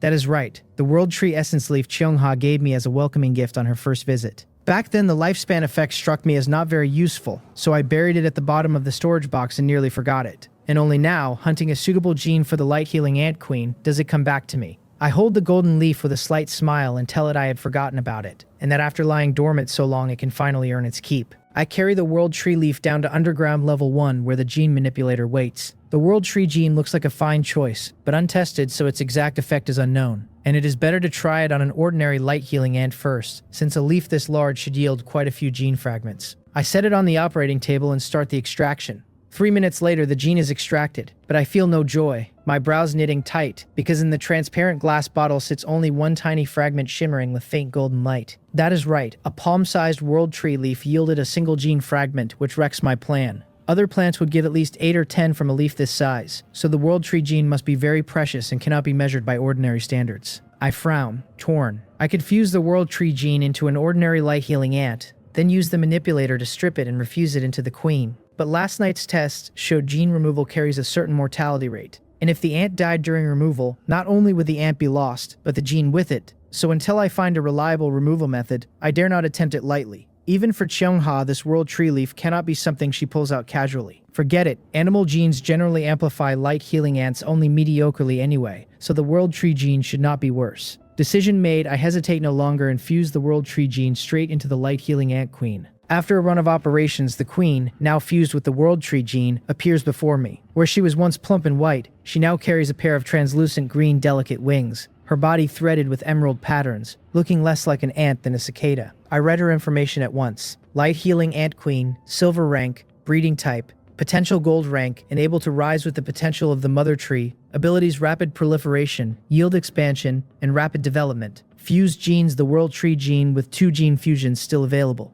Current mutation evolution success rate, 23%, with absorbing light or light attribute materials able to raise it, most likely evolving into a breeding type, only a tiny chance of mutating into something else. Her potential can rise with the mother tree. The instant I finish reading the queen's information, my eyes blow wide, because even though I still do not know exactly what the World Tree gene did to her abilities, I know where that leaf came from. It came from Cheongha's World Tree, a thing with all but infinite growth potential, something that can one day swell into a whole world. If the light healing ant queen's potential climbs in step with that tree, it means she is bound to the World Tree itself, no longer needing to fuse genes or burn materials to lift her ceiling. She could ride Cheongha's tree straight up through platinum, diamond, legendary, even mythical rank. That alone is enough to leave me grinning like a fool. On top of that, the World Tree gene shoved her rank wildly upward. She leapt from black iron straight to silver in one go, saving me a mountain of time and material. This was not just fusing a gene fragment, it was force-feeding her a super tonic. I clenched my fists, unable to sit still with the excitement of it, telling myself the light healing ant no longer has to worry about potential at all, that the remaining gene slots are mine to fill however my needs shift. The only shame is that one World Tree leaf yields a single gene fragment, or else I would have fused one for Mowal and the others too. It sets me wondering whether Cheongha has any leaves left, and even if none of the golden ones, surely she has plenty of ordinary leaves. I pick up the manual and find Cheongha's avatar, asking whether she still has any World Tree leaves, the kind she brought me the very first time she visited my shelter. And if not, ordinary leaves will do since I only need them to test an idea. No reply comes for a while, so I set the manual down and turn back to the queen hovering beside me. Her potential now sits at gold rank and her rank at silver, and she carries enough intelligence to earn a name, as all my grown ants do. I think it over, then smile up at her drifting through the air and tell her that her species name is already lovely and fits her perfectly, so I will not clutter it, that from now on her name is simply Light Healing. She seems delighted, or perhaps just glad to obey, and she flaps her thin wings and loops twice around my head, thanking her master for the name. I nod, pleased, and tell her that her potential has reached gold rank, but her own rank still lags at silver, so she needs to climb fast. I will fuse a gene into her first, I say, and then she can breed ants while soaking up light to raise herself. I lead her to the gene manipulator and take out a lamp fruit, because after all my deliberating I have settled on the lamp fruit gene for her. With near infinite potential already handed to her by the world tree gene, her whole job now is to lift her own rank fast enough to keep pace with that potential. The lamp fruit gene, which boosts her glow and speeds her evolution, is close to indispensable for that. Under my practiced hands, the lamp fruit gene fuses into her smoothly. Silver rank gives only 2 gene slots, and both are now spoken for, the world tree gene and the lamp fruit gene. So any further fusion has to wait until she reaches gold and unlocks a third. Both of these are growth type genes, the sort that pay off better the earlier they land. So even though I cannot breed function specific light healing ants for the moment, I have the patience to wait. I tell her she can start cultivating ants in the nest now, that every light healing ant she breeds will carry the lamp fruit gene and shed strong light, and that the more she breeds the more light there is, and the faster she absorbs it to improve. Once her mutation evolution success rate hits 100%, I say, I will help her evolve. And she answers that she understands. Right after I arrange things for her, a bold idea sneaks up on me. Light healing carries the lamp fruit gene, so every ant she breeds glows naturally, and after the world tree gene they can all fly. Once her light healing ants reach a certain number, why not string them across the ceiling of the underground shelter and let them stand in for a sun? Plants in the dark world survive without light, true, but give them light and both the yield and the nutrition of my crops climb steeply. The idea feels genuinely workable, and I catch myself picturing a cluster of glowing ants turning day into night and back again down there. Of course, an artificial sun would take a considerable number of them, so light healing has her work cut out for her. Just as I lose myself in the future, the manual sounds, and it is Cheongha finally answering. My hope curdles a little as I read. She asks whether I mean the world tree leaf that extends lifespan, and tells me that is no ordinary leaf, that it is the essence of the world tree she calls Little Green, and that Little Green produces exactly one such leaf every 100 years. Little Green has only ever grown 2 of them. She says, one given to me and the other already spent on her own experiments. It is a small disappointment. Lifespan never looked all that useful in the dark world, yet stretching a life is still a heaven-defying trick, and items that do it are hardly common. Then she tells me she does have ordinary leaves and will pluck a handful right now, not even asking what I need them for, just going straight to the tree. I let out a breath. Ordinary leaves work fine, since they are still part of the world tree, and maybe I can pull genes from them too. A trade request comes through, and the moment I accept, dozens of leaves appear out of thin air in front of me. That many. She must have stripped quite a branch. I silently apologize to Little Green, stuff every leaf into my pouch, thank her, and turn to test the extraction. Another message lands before I can start. She says that is all she can gather for now, that any more and Little Green would sulk. Then she asks whether I remember her mentioning the ability to detect human life potential. That ability leans mostly on Little Green, she explains, and Little Green has to reach gold rank before it can read life potential. It was almost ready to advance to gold, but the fight with the mutated cycadere a while back burned through a heap of its energy and set it back. Tonight, she says, Little Green finally made up the shortfall and successfully broke through to gold rank. Detecting life potential. That means it can check whether I have met the bar for using the Tier 1 trial scroll. Only a few days have passed, but so much has been crammed into them that I had all but forgotten about advancing. Her message freezes me for a beat before it lands, and then my pupils shrink and I clench my fists. So reading life potential is an ability the world tree only gains at gold rank, which is why Cheongha never reached out about it sooner. I am in no mood now to keep fussing over the world tree gene, since the leaves are in my pouch and not going anywhere, and advancing is flatly the top priority. Riding the excitement, I fire off a teleport request to her without hesitation, and vanish from my shelter. Cheongha is down in the underground farm I dug for her, directing my lone tunneling ants through her plants, when the white teleport array flares on the ground and I step out of it. The second the disorientation clears, I hurry over and ask her breathless, where I get tested, and whether I can advance once the life potential test is done. I do not know the exact effects of advancing, but the word alone tells me the strength gain will be no small thing, and now that hope is in front of me, it is no wonder I am wound this tight. She stops her work and smiles, telling me not to be so anxious, that advancing is not as simple as I imagine. Little Green picked up some inherited memories after evolving to gold, she says, and among them was information about advancement. That cools me a little. I have no idea what era the world tree's inherited memories reach back to, but if memories that ancient hold information about advancing, then advancing is not something dreamed up for humans. It is an evolutionary road open to every living thing in the dark world. Seeing me settle, Cheongha heads for the stairs and tells me we can talk as we walk, that according to Little Green, advancing demands 3 conditions: life potential, understanding of power, and a medium. Understanding of power and a medium. I trail her with my brows knitting. Because of the three, I only know life potential by name, and I do not even grasp that fully, let alone the other two. Sticking to my habit of asking when in doubt, I ask her outright what the three conditions actually mean. By then, we have reached the living room on the first floor of her shelter. She does not rush the answer, sitting me down, pouring me a cup of clear tea, and settling in to explain slowly, one at a time. First is life potential, she says, and since I keep ant pets, I should be no stranger to the idea of potential. I tell her I know a little, that ants can only evolve to a given rank once their growth potential reaches the matching grade. She nods gently and says human life potential works the same, that its level has nothing to do with our own attributes, just like my ants, where one might be brutally strong yet stuck at black iron potential, while another is weak and frail but carries silver potential. I frown and ask whether all the physical quality I have ground out in the gravity room and all the combat sense I sharpened in the simulation room will do nothing for my life potential. Nothing, she confirms, saying my training only realizes the potential I already have, rather than raising it, and that as far as she knows there are only two ways to truly lift potential. Only two. I lean in and ask which two. She says I have already brushed against both, whether I meant to or not. The first is learning skills, since the act of learning reshapes the body and lifts potential along with it, and the higher the skills rank, the bigger the gain, something I should have felt for myself. That lands as a small revelation, so learning skills raises life potential. No wonder the 2-eye techniques hurt so badly to master, and no wonder my mind felt scoured clean afterward, my whole self somehow sublimated. The skills were remaking my body and dragging my potential up with them. She goes on to the second way, which is just as simple, using rare treasures whether swallowed, applied to the skin, or simply lived among in the right environment, all of it capable of raising potential to varying degrees. Only each such resource is brutally rare and hard to come by. Then she asks whether I remember the black blood flower I gave her once. I go still, then place it, the silver rank plant I dug out of the black rot soil, the one that seemed to boost life potential. It looks like I stumbled onto a real treasure back then. She tells me she has managed to cultivate a batch of black blood flower, that its own nature keeps her from planting it in bulk for now, but that she has enough for me. Taking the black blood flower on top of the potential my mastered skills already granted will clear the bar for a first advancement with room to spare, she says. But advancing is a serious business, so to be safe we should still have Little Green run the test.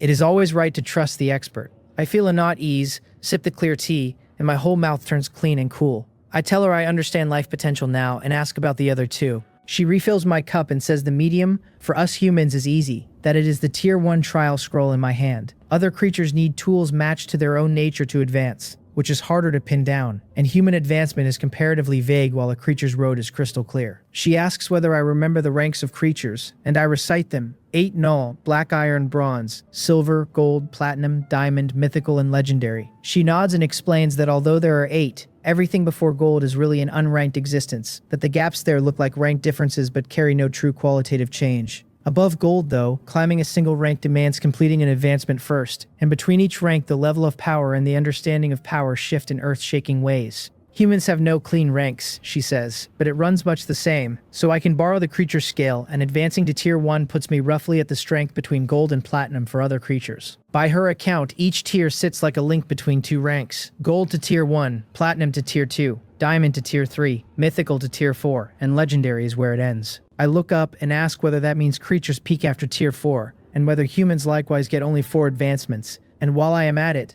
how her world tree, a native of the Dark World, knows so much about human advancement at all. It nags at me. Human methods and creature methods differ enough that the tree's memories logically should hold nothing about ours, unless, somewhere in the long history of the Dark World, there were once traces of humans. She shakes her head gently and says she cannot answer that Little Green's woken memories are limited and hold only this much. These questions sit too far ahead of us anyway, she says, and once we reach that realm, we will understand the road and the truth of the Dark World far better. Fair enough. Tier 1 is still uncertain, so the distant matters can keep. I nod and ask the crucial one, saying life potential is solvable now and I already hold the medium. So what exactly is this last condition? Understanding of power. She frowns a little and admits Little Green's inheritance said nothing specific, but that we can guess. Understanding of power must tie to the kind of power we ourselves wield. Since she works plants, she likely needs a deeper grasp of plants. Since 09 works machines, she needs a deeper grasp of machinery. And since my ability centers on controlling ants, I probably need to deepen my understanding of ants, or of control.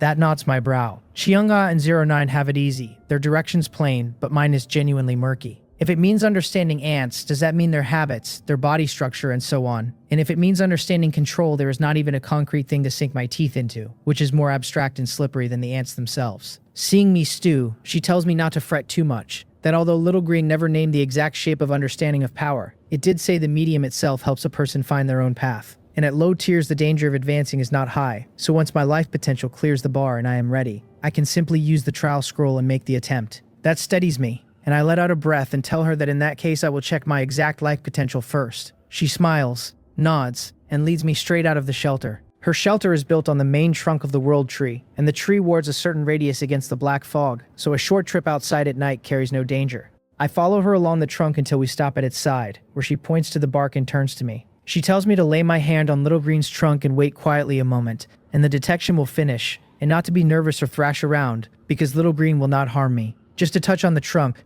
I had braced for something far more elaborate. I set my palm where hers had rested, and tell Little Green it can begin. The tree stirs its leaves in answer, and then an arm-thick branch slides out and coils slowly up from my ankle around my body. The tickle of it and the snake-like squeeze without pain set every instinct in me screaming to bolt. But I remember her warning and hold still while the branch winds up to my shoulder and stops. The instant it stops, the trunk under my palm floods with a green light thick with vitality, running up my arm and over my whole body until the light swallows me whole.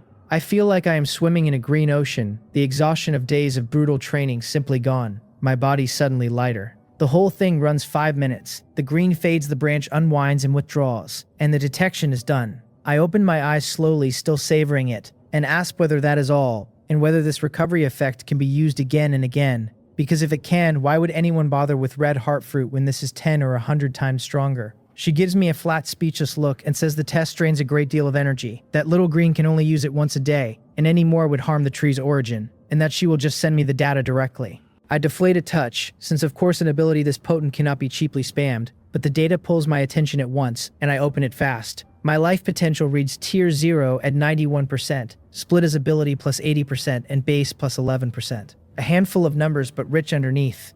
I murmur it back. That tier 0 91% means my potential sits only 9% shy of the tier 1 bar. She nods and confirms I can read it that way, that I am already very close. By her research, swallowing one black blood flower raises tier 0 potential by about 10%, the effect halving with each flower after, 3 flowers reaching the ceiling with nothing left to give. 1 flower alone clears my advancement bar, she says, but to be safe I should take all 3 before attempting it. She brushes the pouch at her waist, and 3 black blood flowers appear in her hand, which she passes to me. I take them and cannot resist grousing that if a flower can only be eaten 3 times with the effect halving each time, then 3 of them lift potential by just 17.5%. Its own information boasted of a great increase. I say, so this is hardly the exaggerated payoff advertised. She shakes her head and tells me not to be greedy. Do not forget my potential already stands at 91% of tier 0. She says 1 step from tier 1, 80% of that came from my mastered skills.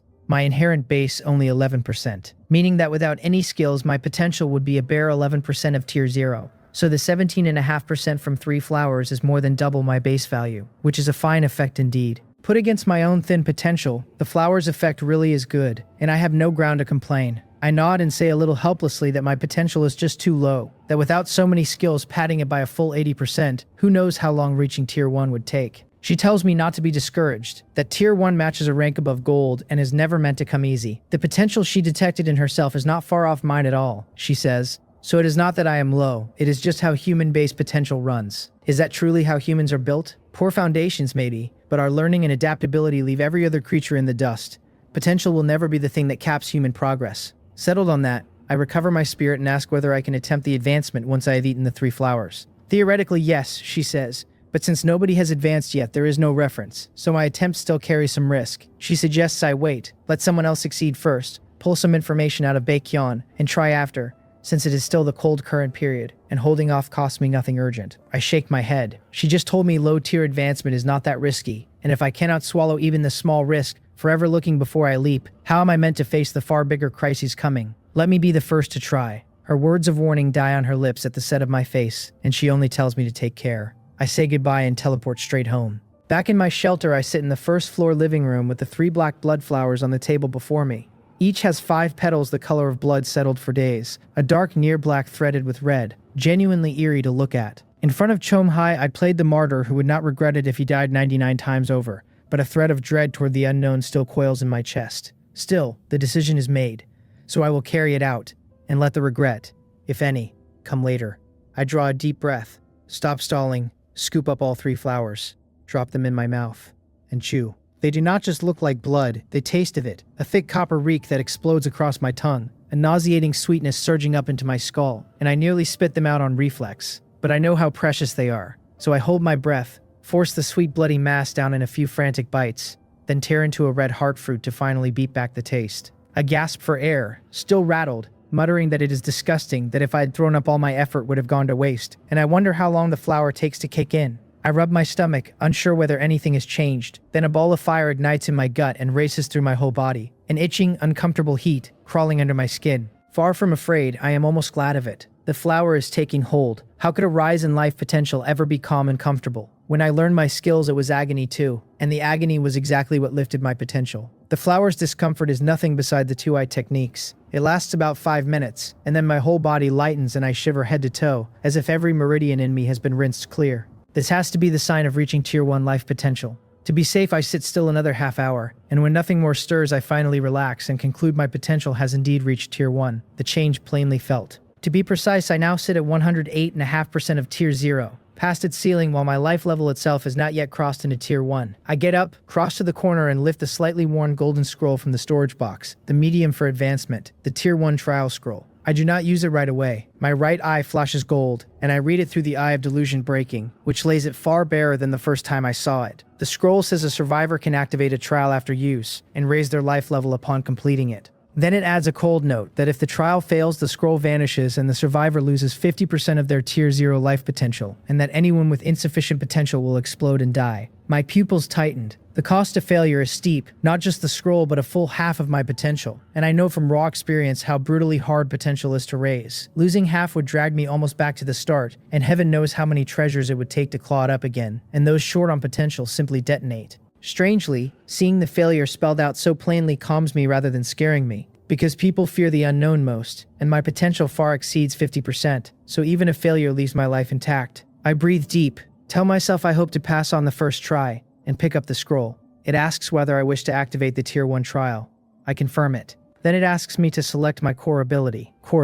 So the trial's content shifts with the choice. Eye techniques and archery are nowhere near my core, since my true core is one thing only, the species contract with the ants, and I choose it without hesitation. The scroll dissolves in my hand, a vast vortex opens before my eyes and swallows me whole, and my consciousness snuffs out as my body slides boneless off the chair to the floor. Down in the ant nest on underground level 1, Mowal feels the shift in her master state at once. She crawls to my slumped body, nudges it gently with her head, reads my condition, and understanding this is a critical moment, she stops calling out to me. She only summons 2 black scythe-hunting ants to lift me and lay me carefully on the bedroom bed, murmuring that her master will be fine, that everything is going smoothly. I did not physically enter the trial space, only my spirit crossed over. Darkness, an endless spread of darkness. Who am I? Where am I? What am I doing? I open my eyes slowly, turning those 3 questions over in a fog, then rise carefully and sway my antennae to gather the surroundings. Moist soil, pheromone trails, plant seeds, warmth, green leaves, a subtropical forest by the feel of it. Something twinges wrong in me, and I twitch the antennae on top of my head,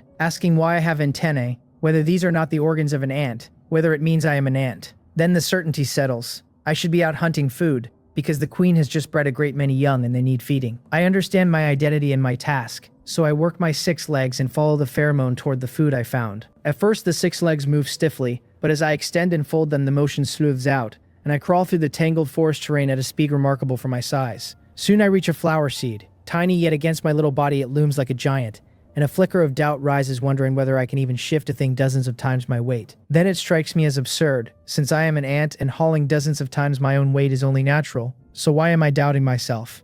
I step in, hoist the seed, and sure enough, it rides easily on my back as I follow the trail home. Along the way, I pass ants like me, some lugging food far heavier than themselves, some scurrying out to scout, soldiers standing guard, workers tending young, the queen breeding more, every one of them diligent at their part for the continuation of the species. This is why creatures as weak as ants have survived from the age of dinosaurs 140 million years ago down to today. Why Blue Star has cycled through several dynasties of overlords without ever breaking their unbroken line. For the sheer continuation of life, ants, small as they are, have outlasted countless creatures that looked far mightier. Vaguely, I feel I am no longer one ordinary ant, my consciousness swelling up and out, threading through the bodies of every ant, feeling each one's thoughts, and I wonder whether this is my tribe. No, that is not right. I am not an ant. I am human. I am Jang Hyun. Once my consciousness has toured an entire ant tribe, I finally recall who I truly am, and I jolt awake out of the illusory dream. I snap my eyes open on the bed, staring at the ceiling, still shaking and hauling for air, asking myself whether that was the whole of the Tier 1 trial,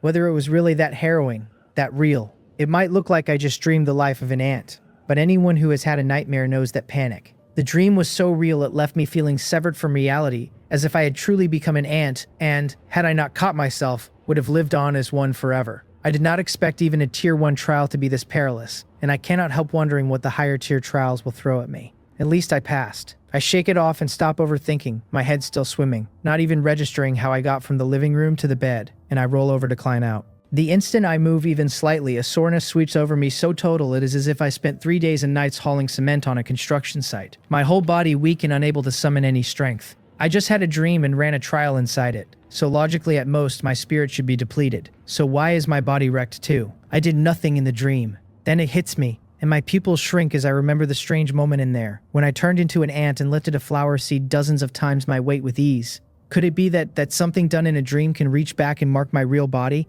Then this trial is not simple at all. I passed, but if I had failed, if my consciousness had never surfaced from the ant's mind, I would likely have kept hauling food until I crushed myself to death. They said the trial held no threat to life. That is not quite what was promised. A chill of fear crawls through me. I am so sore now I cannot even move my fingers, so I have no choice but to call Mowol over to feed me a few red heart fruits. The sweet juice rolls down my throat, a cool current threading through and mending my torn muscles. And though I am far from whole and still aching, I claw back enough strength to barely rise. I press my right hand hard against the bedboard to lever myself up, and a sharp crack sounds. I pause, look down toward the noise, and find the bedboard snapped clean through by my right hand, the crack being the sound of solid wood giving way. How can it be this ridiculous, since this is a solid wood board that would take several hundred if not 1,000 pounds of force to break, and furniture from the dark world is not that shoddy? I stare at my own hand in disbelief, then it clicks. This sudden surge of strength must be tied to the trial I just finished. Very likely. No wonder my whole body ached as though a dozen brawny men had jumped me. My strength shot up too fast, and my muscle tearing and regrowth simply could not keep pace. Time to hit the simulation room and read the exact numbers. I get up, take the elevator to the residential area on underground level 2, step into the simulation room, walk to the panel and clip off half a strand of hair to test. The bar fills, and my data comes up. Simulated creature 1, Jang Hyun, a tier 1 ant manipulator, race human. My physical attributes read strength 16.4 with a bonus of 10, agility 13.2 with a bonus of 10, constitution 11.2 with a bonus of 5, spirit 27 with a bonus of 3. My abilities list the Eye of Taming, the Eye of Delusion Breaking, my core species contract with the ants, intermediate agility, attack aura, and intermediate scouting. Under equipment sits the Heart of the Lord, and my contracted beasts are the Black Scythe Hunting Ant, the Tunneling Ants, the Sentry Ant, and the Light Healing Ant. Overall combat power, 4 stars. My eyes go wide at the panel. Strength up by a full 10 points, and agility, constitution, and spirit each up by 5. No wonder I flattened a solid wood board with a single slap, and these numbers are nearly catching Will's. After all my punishing training, I know exactly what those figures mean. That as attributes climb, training returns worse and worse gains, and on my own effort alone, I could not have earned this much even after 2 months in the gravity room. There is also a suffix behind my name now, Tier 1 Ant Manipulator, which surprises me, since I did not set it. So the simulation room detected it directly, and there is an official designated title after advancing, one that sounds like a whole profession. I chuckle and look back at the panel, where the overall combat power has leapt from 3 stars to 4 and my old species contract now wears a core prefix. I chose it as my core in the trial, so the prefix is no shock, but the changed information under it is, and I read the core species contract with the ants closely. It greatly enhances my control over ant tribe creatures, letting me command ants seamlessly by remote within a certain range. It notes that core abilities grow with the wielder's life level, current rank Platinum, and that Platinum has unlocked a branch ability, Damage Transfer, which shifts the damage I am about to take over the next 5 seconds onto all my ants, usable once per day. I cannot help cursing aloud. The species contract has changed enormously, not only gaining seamless remote control, but more importantly, becoming a growing skill, so every time I advance a tier, its rank climbs and new branches unlock. What set me swearing was that damage transfer. In the deadly dark world, a life-saving trick like that is worth everything to me. Shunting the next 5 seconds of incoming damage onto all my ants. Is that not simply untouchable? And given the sheer number and quality of my ants, there are precious few blows at this stage they cannot swallow together. The one shame is that it fires only once a day, but a monster like that used more than once would demand far past Platinum, likely Diamond or Legendary before it appeared. In my excitement over damage transfer, I nearly overlooked the other addition, the seamless remote control within range. So I shut my eyes, reach out to the ants, and snap them open again, grinning, because this ability is scarcely weaker than damage transfer. In that brief test, I found I can directly command every ant within 1,000 meters, bypassing Mowal and the other queens entirely. That is a staggering thing. I only ever tamed a handful of queens to keep my mental load down, and the rank-and-file ants under them were always steered through a relay of orders passing down from the queens, which worked but bled speed and accuracy out of every command. Now I can order every ant inside 1,000 meters myself, which makes ordinary command far smoother, and more crucially, when I fight alongside the ants, I can maneuver them with flexibility and coordinate with them in a way I never could before. My strength has jumped hugely. After a single advancement, I feel reborn. A moment ago, the trial struck me as dangerous, and now, looking at what it bought me, that small risk feels like nothing at all. The gulf between a survivor who has advanced and one who has not is a chasm, and the arena opens tomorrow, so whatever shape it takes, at my current strength, I will break through it by force. I walk out of the simulation room, pull out the manual to check the time, and startle. Almost 2 hours gone. The test took only a few minutes, so most of that vanished inside the trial, which felt like a single instant in the dream. A fleeting dream indeed. I shake my head and am about to set the manual down when Baekhyun messages me, telling me the underground space on his end is finished.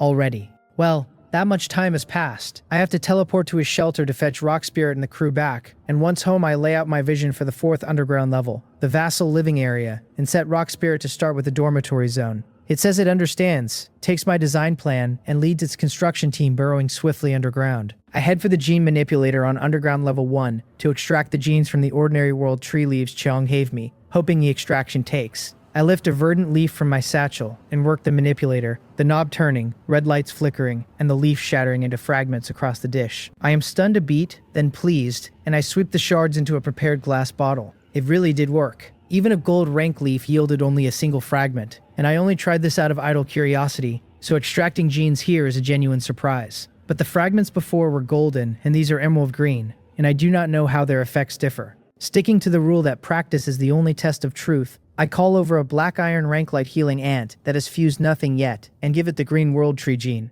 Its information reads, light healing ant, black iron rank, potential silver rank, fused gene the world tree gene, current available fusion 0. So the gene is indeed named the world tree gene, but it has lost the trait of raising potential alongside the mother tree. The rarity gap between the golden and green fragments is so wide that the effects truly differ, and I still do not know whether abilities besides potential growth have changed. So I call over a second light healing ant, one freshly bred from a light healing ant carrying the golden world tree gene, so it too bears the golden version. I set the two of them, one green and one golden, to help me test the light healing skill. The result stuns me. The one carrying the golden world tree gene has both a stronger healing ray and a longer duration, about 1.5 times the intensity and duration of the green one. The golden world tree gene is simply overpowering, an all-around lift, and the shame of it is that there is only a single fragment. The world tree takes a full 100 years to grow one golden leaf, and I cannot possibly wait that long. Cannot even be sure I would live to see the day. So this golden gene is a swan song, and any hope of pulling more fragments from my other queens is shattered. I sigh with some regret, leave the light healing ants to keep soaking up light and breeding, and ride the elevator down to underground level 3. In the farm area, a full 100 people are working the fields and pastures at even intervals,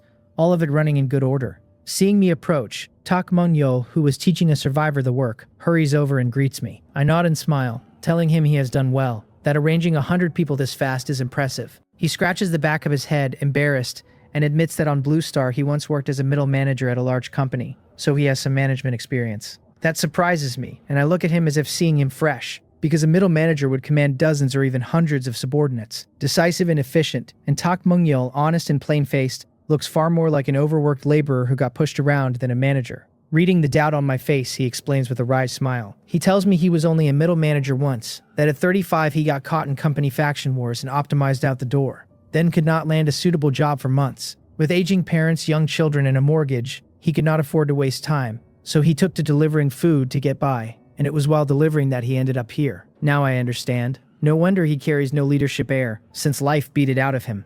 But he has both real management experience and time spent doing the hard grind, which lets him think through problems from a bottom-rung worker's angle, making him a genuinely fine helper. I nod, satisfied, since I took him on for his ability but never expected this hidden gift for management, and with him at my side I should save myself a great deal of worry. He says there is another matter to report, and when I ask what, he tells me he tallied the 100 vassals I received. Among them, 21 carry various skills, 7 hold planting knowledge, 5 master animal husbandry, 3 have used manufacturing blueprints, and the rest possess only basic knowledge of little use to me right now. My pupils tighten, and then my chest warms, because I did not expect him to be so meticulous as to catalog every specialty. And there really are useful talents in the batch. This has to be Baekhyun deliberately seeding my 100 with capable people, since he personally ferried each one across. However unconventional he is no fool, on the contrary sharp enough to have become the Baek family's financial director, so I would never believe he did not know each person's specialty. That kid Baekhyun is sensible after all, knowing to leave me some usable hands. I tell Tak Mungyeol to arrange them as he sees fit,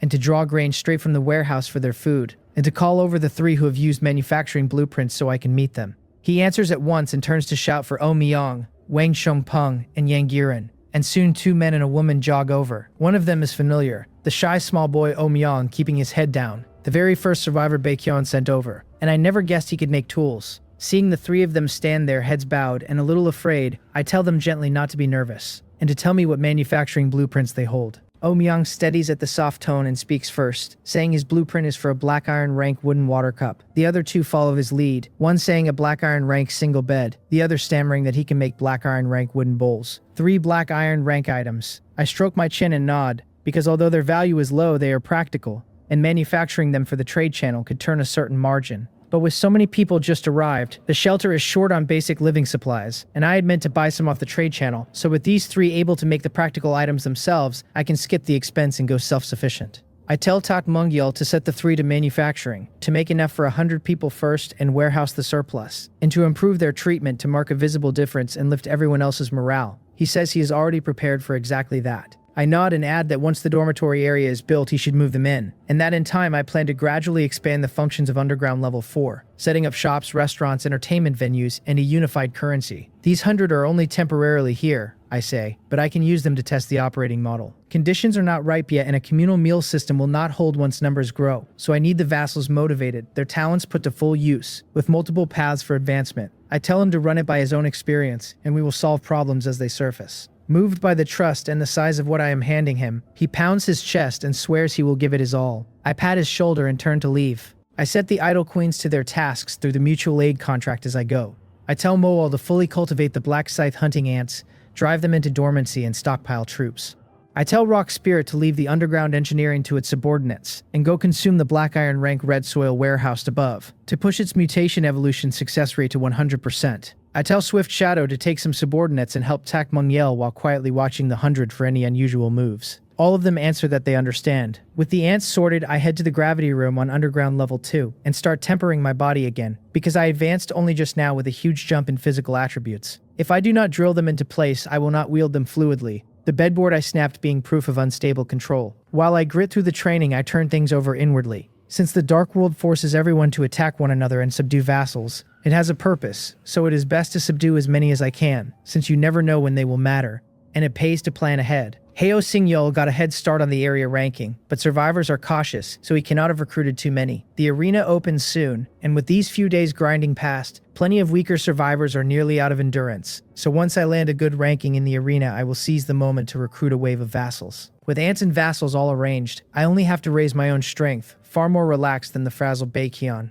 Night slides by minute. I finish in the gravity room and move to the simulation room for practical work, and by then the attributes that surged with my advancement are fully assimilated, no more snapping bedboards. But the hard training leaves me spent, no energy for anything else, and I drop into a deep sleep on a broken boarded wooden bed. When I wake, it is already daylight, my usually reliable body clock thrown off by the extreme exhaustion. I stretch, my bones popping like beans, and note it is over 20 minutes past sunrise, which raises an eyebrow since Mole did not wake me. Then I recall I ordered her to cultivate the ants full time, and I shake my head with a smile and climb out of bed. I reach the shelter door and pull it open, and before I can even step out, a savage snowstorm blasts into the room. My pupils shrink, but reflexes save me, and I grab the door, shove it shut against the wind, and lean my back on it, breathing hard. That storm has to be a joke. It is so violent. There are still 3 days until the eternal night, so never mind the shortened daylight. Even a long day would be useless with a blizzard this fierce, making it impossible to go out. I open the manual to check, and sure enough, both the World Channel and the Area Channel are a wall of complaints about the brutal weather and the impossibility of leaving to gather resources. Confirming it is not only my shelter, I ease a little and post a few recruitment ads on the Area Channel. And though no one bites yet, at least I get some exposure.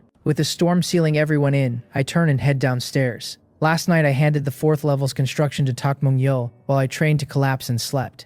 So a whole night on, I wonder how far underground level 4 has come. I press the elevator for underground level 3, cross to the stairs down to 4, and tell myself I need 09 to modify the elevator and connect the new level 2, sending her a message asking for help. Then I reach underground level 4, and the sight pulls my eyes at once. The tunneling ants have carved out a large space full of cave-like rooms furnished with wooden beds.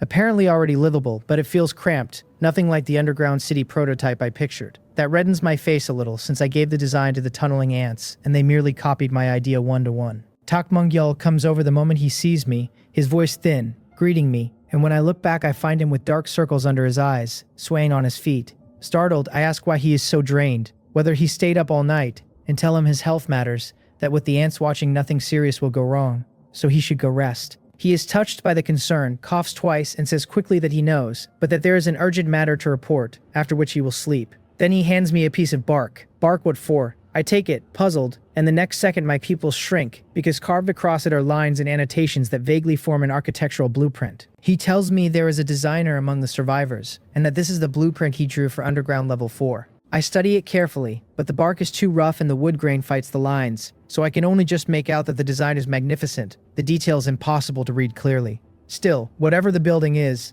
the bark alone shows the designer's skill, so I set it down and tell Tak Mungyeol to call the man who drew it. He says he will go right away. Down on underground level 3, in the farm area, Yang Jinwei is bent over sprinkling a white powder across wheat-like plants, the fertilizer the supervisor said can mature a plant from seed in mere hours. It feels like a dream to him, though in this strange world what is truly impossible. After so many days in the dark world, he has learned to accept change, to accept hardship, to accept everything. Sprinkling fertilizer is hardly grueling, but he has ambitions too, wanting to live better, at least like the 3 who hold blueprint skills, and get meat with every meal. He had not dared imagine it before, having neither strength nor magic nor the ability to build tools from scratch, practically useless here, which is exactly why he became a vassal so fast. But last night, when the supervisor told him to go sleep underground after work, he saw a chance, because their living conditions were dreadful, and the architecture was like a child playing in mud, something a senior designer simply could not stand. So on impulse, he took a slab of bark, carved a blueprint, and handed it to the supervisor, and the night passing with no word has left him anxious. His coworkers catch him frozen with a dazed look and tease him, asking whether he is still dreaming of being prized by the Lord. They tell him to stop dreaming, that in the dark world only magical abilities matter and their blue star knowledge is worth nothing, that he should follow them and learn to farm properly and sooner or later earn some meat. Jolted awake, he manages a bitter smile and sighs,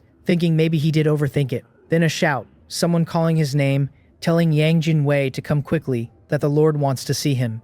The Lord. His blueprint was noticed by the Lord. He snaps upright, looks over, and sees Tak Mungyeol waving from the distant stairway. He trembles with a joy come too suddenly, calls out that he is coming, and hurries over, leaving his coworkers gaping at each other in disbelief that old Yang's scribbles actually caught the Lord's eye. Tak Mungyeol leads him up the elevator to my suite in the residential area on underground level 2. Along the way, Yang Jinwei takes in the elevator, the gravity room, the simulation room, and my obviously refined, modern-looking suite, his early pride draining into fresh apprehension. He wonders whether it is not that the Lord cannot design, but that he simply does not want commoners living too well, deliberately leaving the dormitory a cave. Tak Mungyeol announces he has brought the man, and I tell them to sit. I am on the sofa with my legs crossed, smiling, gesturing them opposite me, and Yang Jinwei, not daring to hesitate, perches half his weight on the edge of a wooden chair. I point at the bark blueprint on the table and get straight to it, telling him not to be so stiff, saying Tak Mungyeol says he drew this, and asking whether he did architectural design work on Blue Star. He apologizes for presuming and tells me he has over 20 years of engineering experience and once served as chief engineer on a provincial level project.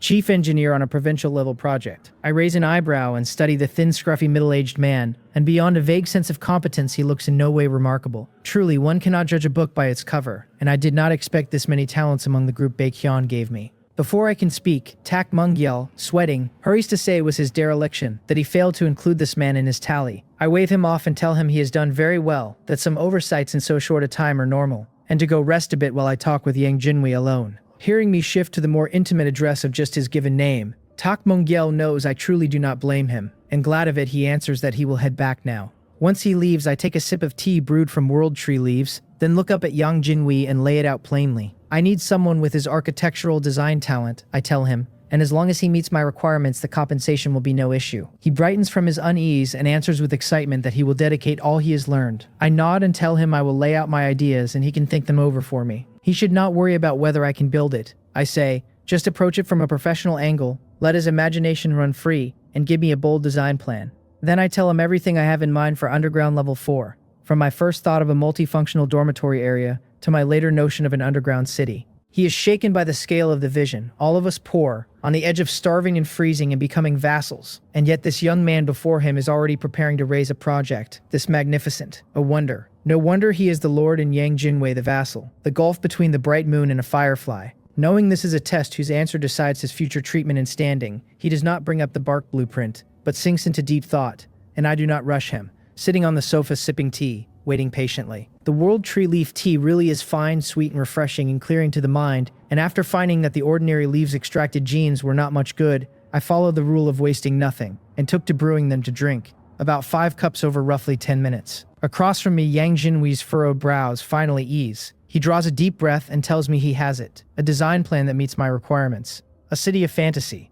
A city of fantasy. Interesting. He has caught my attention, and I straighten a little and tell him to go on. He sits up straight, face serious, and lays out his concept that since my city is built underground, I must not be shackled by the forms of above-ground architecture, but adapt to the conditions and build a city with the character of an underground city. The insight is genuinely interesting, since when I built before I only ever copied buildings I had seen, and I nod for him to continue. Encouraged, he relaxes into the confident air of an expert. He tells me that whether it is the farm area, the dormitory area, or even my own room, the designs are all too conservative, and his idea is to tear it all down and rebuild it. He was so deferential a moment ago, and now he wants to flatten my entire base. I raise an eyebrow and see him in a new light, but he is too swept up in his own idea to notice my odd look. Gesturing wildly, he says each floor should be at least 150 meters high, or even 200 or 300, that an underground city should look like a city. How many meters? Is this man mad? I raise an eyebrow and object at once, asking whether digging that deep will not just collapse. Absolutely not, he insists, and lays out his plan. At regular intervals in each underground space, there must be massive sky-high pillars for support, and so long as their density and strength are designed sensibly, holding up a floor 300 meters tall is no problem at all. His idea is that these massive pillars will not be solid columns but towering buildings that reach the ceiling, serving as support pillars braced between the upper and lower floors, with channels added between the tall buildings. That way, no matter how many people come, they all fit. The space is fully used, and the structure stays very stable. He calls it, without hesitation, a city of fantasy. There is such a way of doing it. Designed like that, it is far grander and more magnificent than my own small-scale approach, and I am flatly astonished by his creativity, so I relay the idea to Rock Spirit at once and ask whether it is reasonable, whether it can be built. Rock Spirit runs a quick analysis and answers that in theory it is achievable, without counting the construction time. That is enough. And I breathe out with a satisfied smile. As for the construction period, that is easy to talk through. I can build one section first and gradually expand, since Rome was not built in a day, or wait until Rock Spirit reaches gold and I cultivate more gold-ranked tunneling ants, at which point efficiency climbs sharply. Besides, I do not have that many people yet, so I hardly need a huge area and can just expand as demand grows. By now, Yang Jinwei has come down from his high, and thinking back on his outlandish plan, goes uneasy, worrying whether the Lord will decide he is spouting nonsense and toss him out. The plan is far-fetched, no simple project even on Blue Star, let alone in a tool-scarce Dark World. I tell him it is good, very good, that I am very satisfied with his plan, and that he is now my chief engineer here.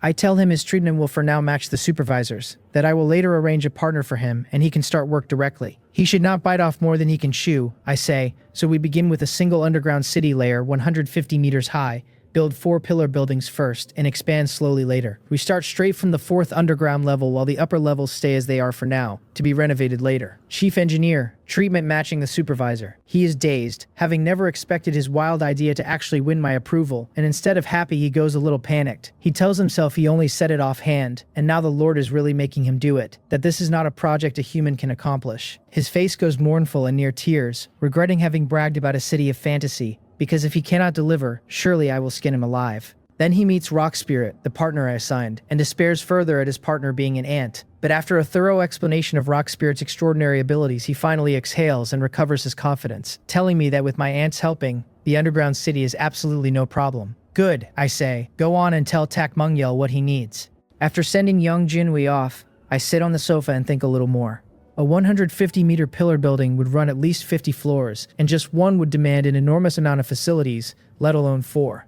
So for now, I will only activate 5 floors of one of them and open the rest when they are needed. since the pillar buildings mainly serve a supporting role for the moment. Then I go back to Yangjinwi to learn the various pipes and component facilities that might be needed and place an order with 09. But placing an order is one thing, since I still have to supply the materials myself, and when I count them up I feel a bit financially strained. My on-hand resources are not enough, it seems, so I will need to resell the crops the farm area produces, and to clear out some unused materials in the warehouse too. In the 3 days before the eternal night, blizzards fall on everyone's territory, and whether day or night hardly a soul can go outside. The survivors of the Dark World taste the feeling of the eternal night ahead of time, and many hole up in their shelters doing nothing, nearly sliding into depression. Not me. Across those 3 days I am buried in building the underground city Yang Jinwei designed, worked to the bone. Even with most of the labor handed to Tak Mungyeol, I am far from idle, because however capable he is my vassal and holds no manual, so a task like reselling crops for resources on the trade channel can only be handled by me. After 3 full days of hard work, with the effort of every person and every ant, my underground city on the 4th level finally begins to take shape, and the eternal night of the Dark World arrives on schedule 3 days later,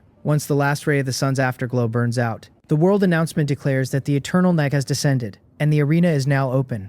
For 3 days I have been buried in the underground city, so lost in the work that time has blurred together, and I have forgotten. Today is the day the arena opens. I am halfway to the warehouse when the announcement rolls out across the world, and I set everything aside and stand still to listen. It tells me the arena is open every day from 8 at night to 10 at night, and that victories earn arena points. Regional ranking rewards settle every 7 days, and world ranking rewards settle monthly, and arena points can be traded for items and resources in the arena shop. The entry method is stranger than I expected. Between 8 and 10 at night, I only have to close my eyes and silently chant the word arena for 3 seconds to enter. Then the announcement ends. I check the time, and it is only 6 in the evening, 2 full hours before entry opens. Still, I try the method right away, closing my eyes and repeating the word in my mind for 3 seconds, and a message flickers through my thoughts telling me the arena opening time has not yet arrived. So that really is how it works. Good to know. Just as I finish testing it, my manual chimes and cuts through my thoughts. It is a message from Baekhyun, asking whether I am free and whether I would come over to talk through the recent announcement. I am a little surprised he has caught the arena news so fast and is this eager to hash it out with me, but I happen to have thoughts of my own I would like to bounce off someone. So I agree without any fuss. The next second I vanish from where I stand and reappear in his shelter. I shake off the disorientation of the teleport and open my eyes, and I find his place has been tidied up again, none of the mess I saw last time. He catches me looking and grins, thanking me for the dormitories I built for him a few days back, saying that without them this place would still be a disaster. He adds that the 100 people I helped him settle have been an enormous help. I wave it off and tell him it was nothing, that many of those people are talented and have solved a good number of problems for me too. Then I get to the point and ask what he makes of the arena. He gathers his thoughts and says the rewards are simple enough, that winning earns points and the ranking settlements pay out, which feels like a lot of game modes he has played. The one thing he cannot find is the arena shop itself, and he suspects he will have to enter the arena to see it. I nod along, because the information is basic, and the only way to understand the fine details is to walk in and look. Then he says the entry method is a bit odd. He had assumed he would go in through the manual, but instead he only needs to chant it silently in his mind, and that raises a possibility. Vassals might be able to enter the arena too. I have already turned the same idea over, so I nod and tell him that if vassals really can go in, it opens up a great many more possibilities. They could gather intelligence on other lords in the same region, and if communication is possible inside the arena space, a vassal could even slip past his own lord's watch and swap information with outsiders. He nods and adds that they could also have vassals grind arena points and exchange them for items on their lord's behalf. That one takes me off guard. I had not thought of it. Coming from a prominent family, he has a sharp instinct for squeezing value out of labor. After a moment, I tell him that if the arena shop has anything worthwhile, it really is a fine idea. But the announcement said a person has to win to earn points, and most who have become vassals at this stage are as weak as refugees with no combat power to speak of. Winning would be genuinely hard for them, and making them capable of it would take training. A long process. He answers with a shrug in his voice, asking who cares. In these first few days, plenty of people will be crowding into the arena, and as long as his vassals show up, they stand a good chance of running into weak survivors.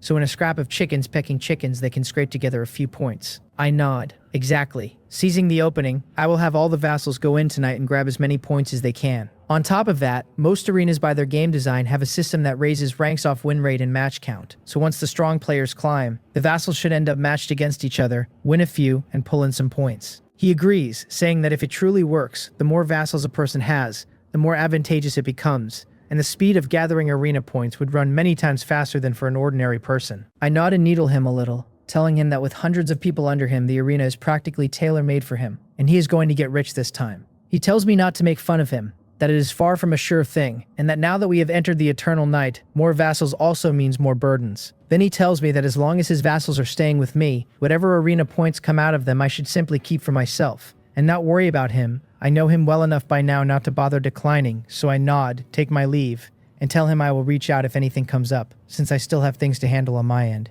He bids me farewell by bowing a full 90 degrees, with wildly exaggerated flair, sweeping his right arm forward. What a character. I smile helplessly and teleport away. Back in my shelter I check the time, and only 15 minutes have passed. There is still an hour and 45 minutes before the arena opens, so I am in no rush to line up the vassals. Instead, I head for underground level 3 of the underground city. The first phase of the project is entering its final stages now, and across all these busy days, I have mostly been handling material dispatch while the actual construction went to Yang Jinwei and Rock Spirit, so I have never found a chance to properly inspect it myself. The time before the arena opens is a good window for exactly that. I take the elevator down, and on underground level 3 it stops short. In its place stands an extremely deep staircase, a temporary emergency measure that will eventually be swapped for another elevator. I descend step by step, and even with my current robust body it takes a full 2 minutes to reach the bottom, which alone tells me how deep this level runs. And when I hit the bottom my eyes light up, because the scene in front of me instantly captures me. The 4th underground level rises a full 150 meters and stretches enormously wide, with none of the cramped, boxed-in feeling that usually comes with being underground. 4 cylindrical high-rise pillars, each 150 meters tall and still unpainted on the outside, stand facing one another, majestic enough to look like something out of a fantasy story. At the top center between the 4 pillars hangs an inverted spherical glass facility that pours out a blindingly bright light and fills the entire space with it. That light runs on neither electricity nor beast cores. It is the bioluminescence of countless light-healing ants, and even the light-healing ant queen, light-healing herself, is up there among them, busy raising more ants. That is right. I set the light-healing ant's nest here directly, to serve as the main light source of the underground city. Around the exterior of every floor of the 4 pillars, a ring of lamp fruit is wrapped as well, throwing off enough light to make the whole place brighter still. I look around and nod, satisfied, and mutter that it is too much, that in only 3 days a fantasy city that seemed impossible has actually been built. Only 5 floors of one of these 400-meter towers are operational, but getting even this far in so short a time is a remarkable feat. Right then, Rock Spirit senses my arrival and comes scurrying out of the high-rise labeled Building 1, hurrying to my side and telling me its master has arrived. I nod, smiling as I pat its little head, and tell it has done well and worked hard these past few days. It sways its earth-colored head gently, looking pleased, and tells me it likes to dig, likes to build. The 4 pillars amount to less than a tenth of the first planned underground city, and by the original schedule 3 days would not have been enough to build any of it. The reason we reached this stage at all is that Rock Spirit successfully evolved to gold rank on the 2nd day and cultivated a batch of gold rank tunneling ants. A gold rank tunneling ant can grow to a full 15 meters long and gains a new ability to solidify soil, binding loose earth until it hardens to something like marble. That saves enormous amounts of building material and drove the construction speed high enough to finish the first phase inside 3 days. I tell Rock Spirit to stop cultivating the 50 gold rank tunneling ants for now. My resource acquisition speed cannot keep up with its building speed, so any more would just sit idle and burn resources. It answers that it obeys. With Rock Spirit briefed, I walk straight into Building 1 and take a general tour of the 5 renovated operational floors. The first floor is for commercial shops meant for vassal consumption, though it is not officially running yet. From the 2nd floor up to the 5th are the dormitories. The 2nd floor has 16-person rooms, the 3rd floor 8-person rooms, the 4th floor 4-person rooms, and the 5th floor single rooms, with the living conditions improving the higher you climb. Naturally, to live on a higher floor a person must have outstanding ability or contribution. Right now only Tak Mungyeol and Yang Jinwei occupy single rooms on the 5th floor, while Omyong and 2 others who have mastered blueprint manufacturing are on the 4th floor, and the remaining dozens are on the 2nd. Even with just 5 floors in use and one of them a commercial base, there is room for 500 people and much of it is still empty, so even if I take in several hundred vassals at once it will hold. After the tour I nod, satisfied, and walk toward my suite on the 2nd underground level, sighing that compared to the underground city my own suite feels a little inadequate. I want a huge office with floor-to-ceiling windows on the top floor of Building 1-1 that overlooks the entire underground city. But does an office like that not sound a bit like the standard setup for a domineering chief executive in a cheap melodrama?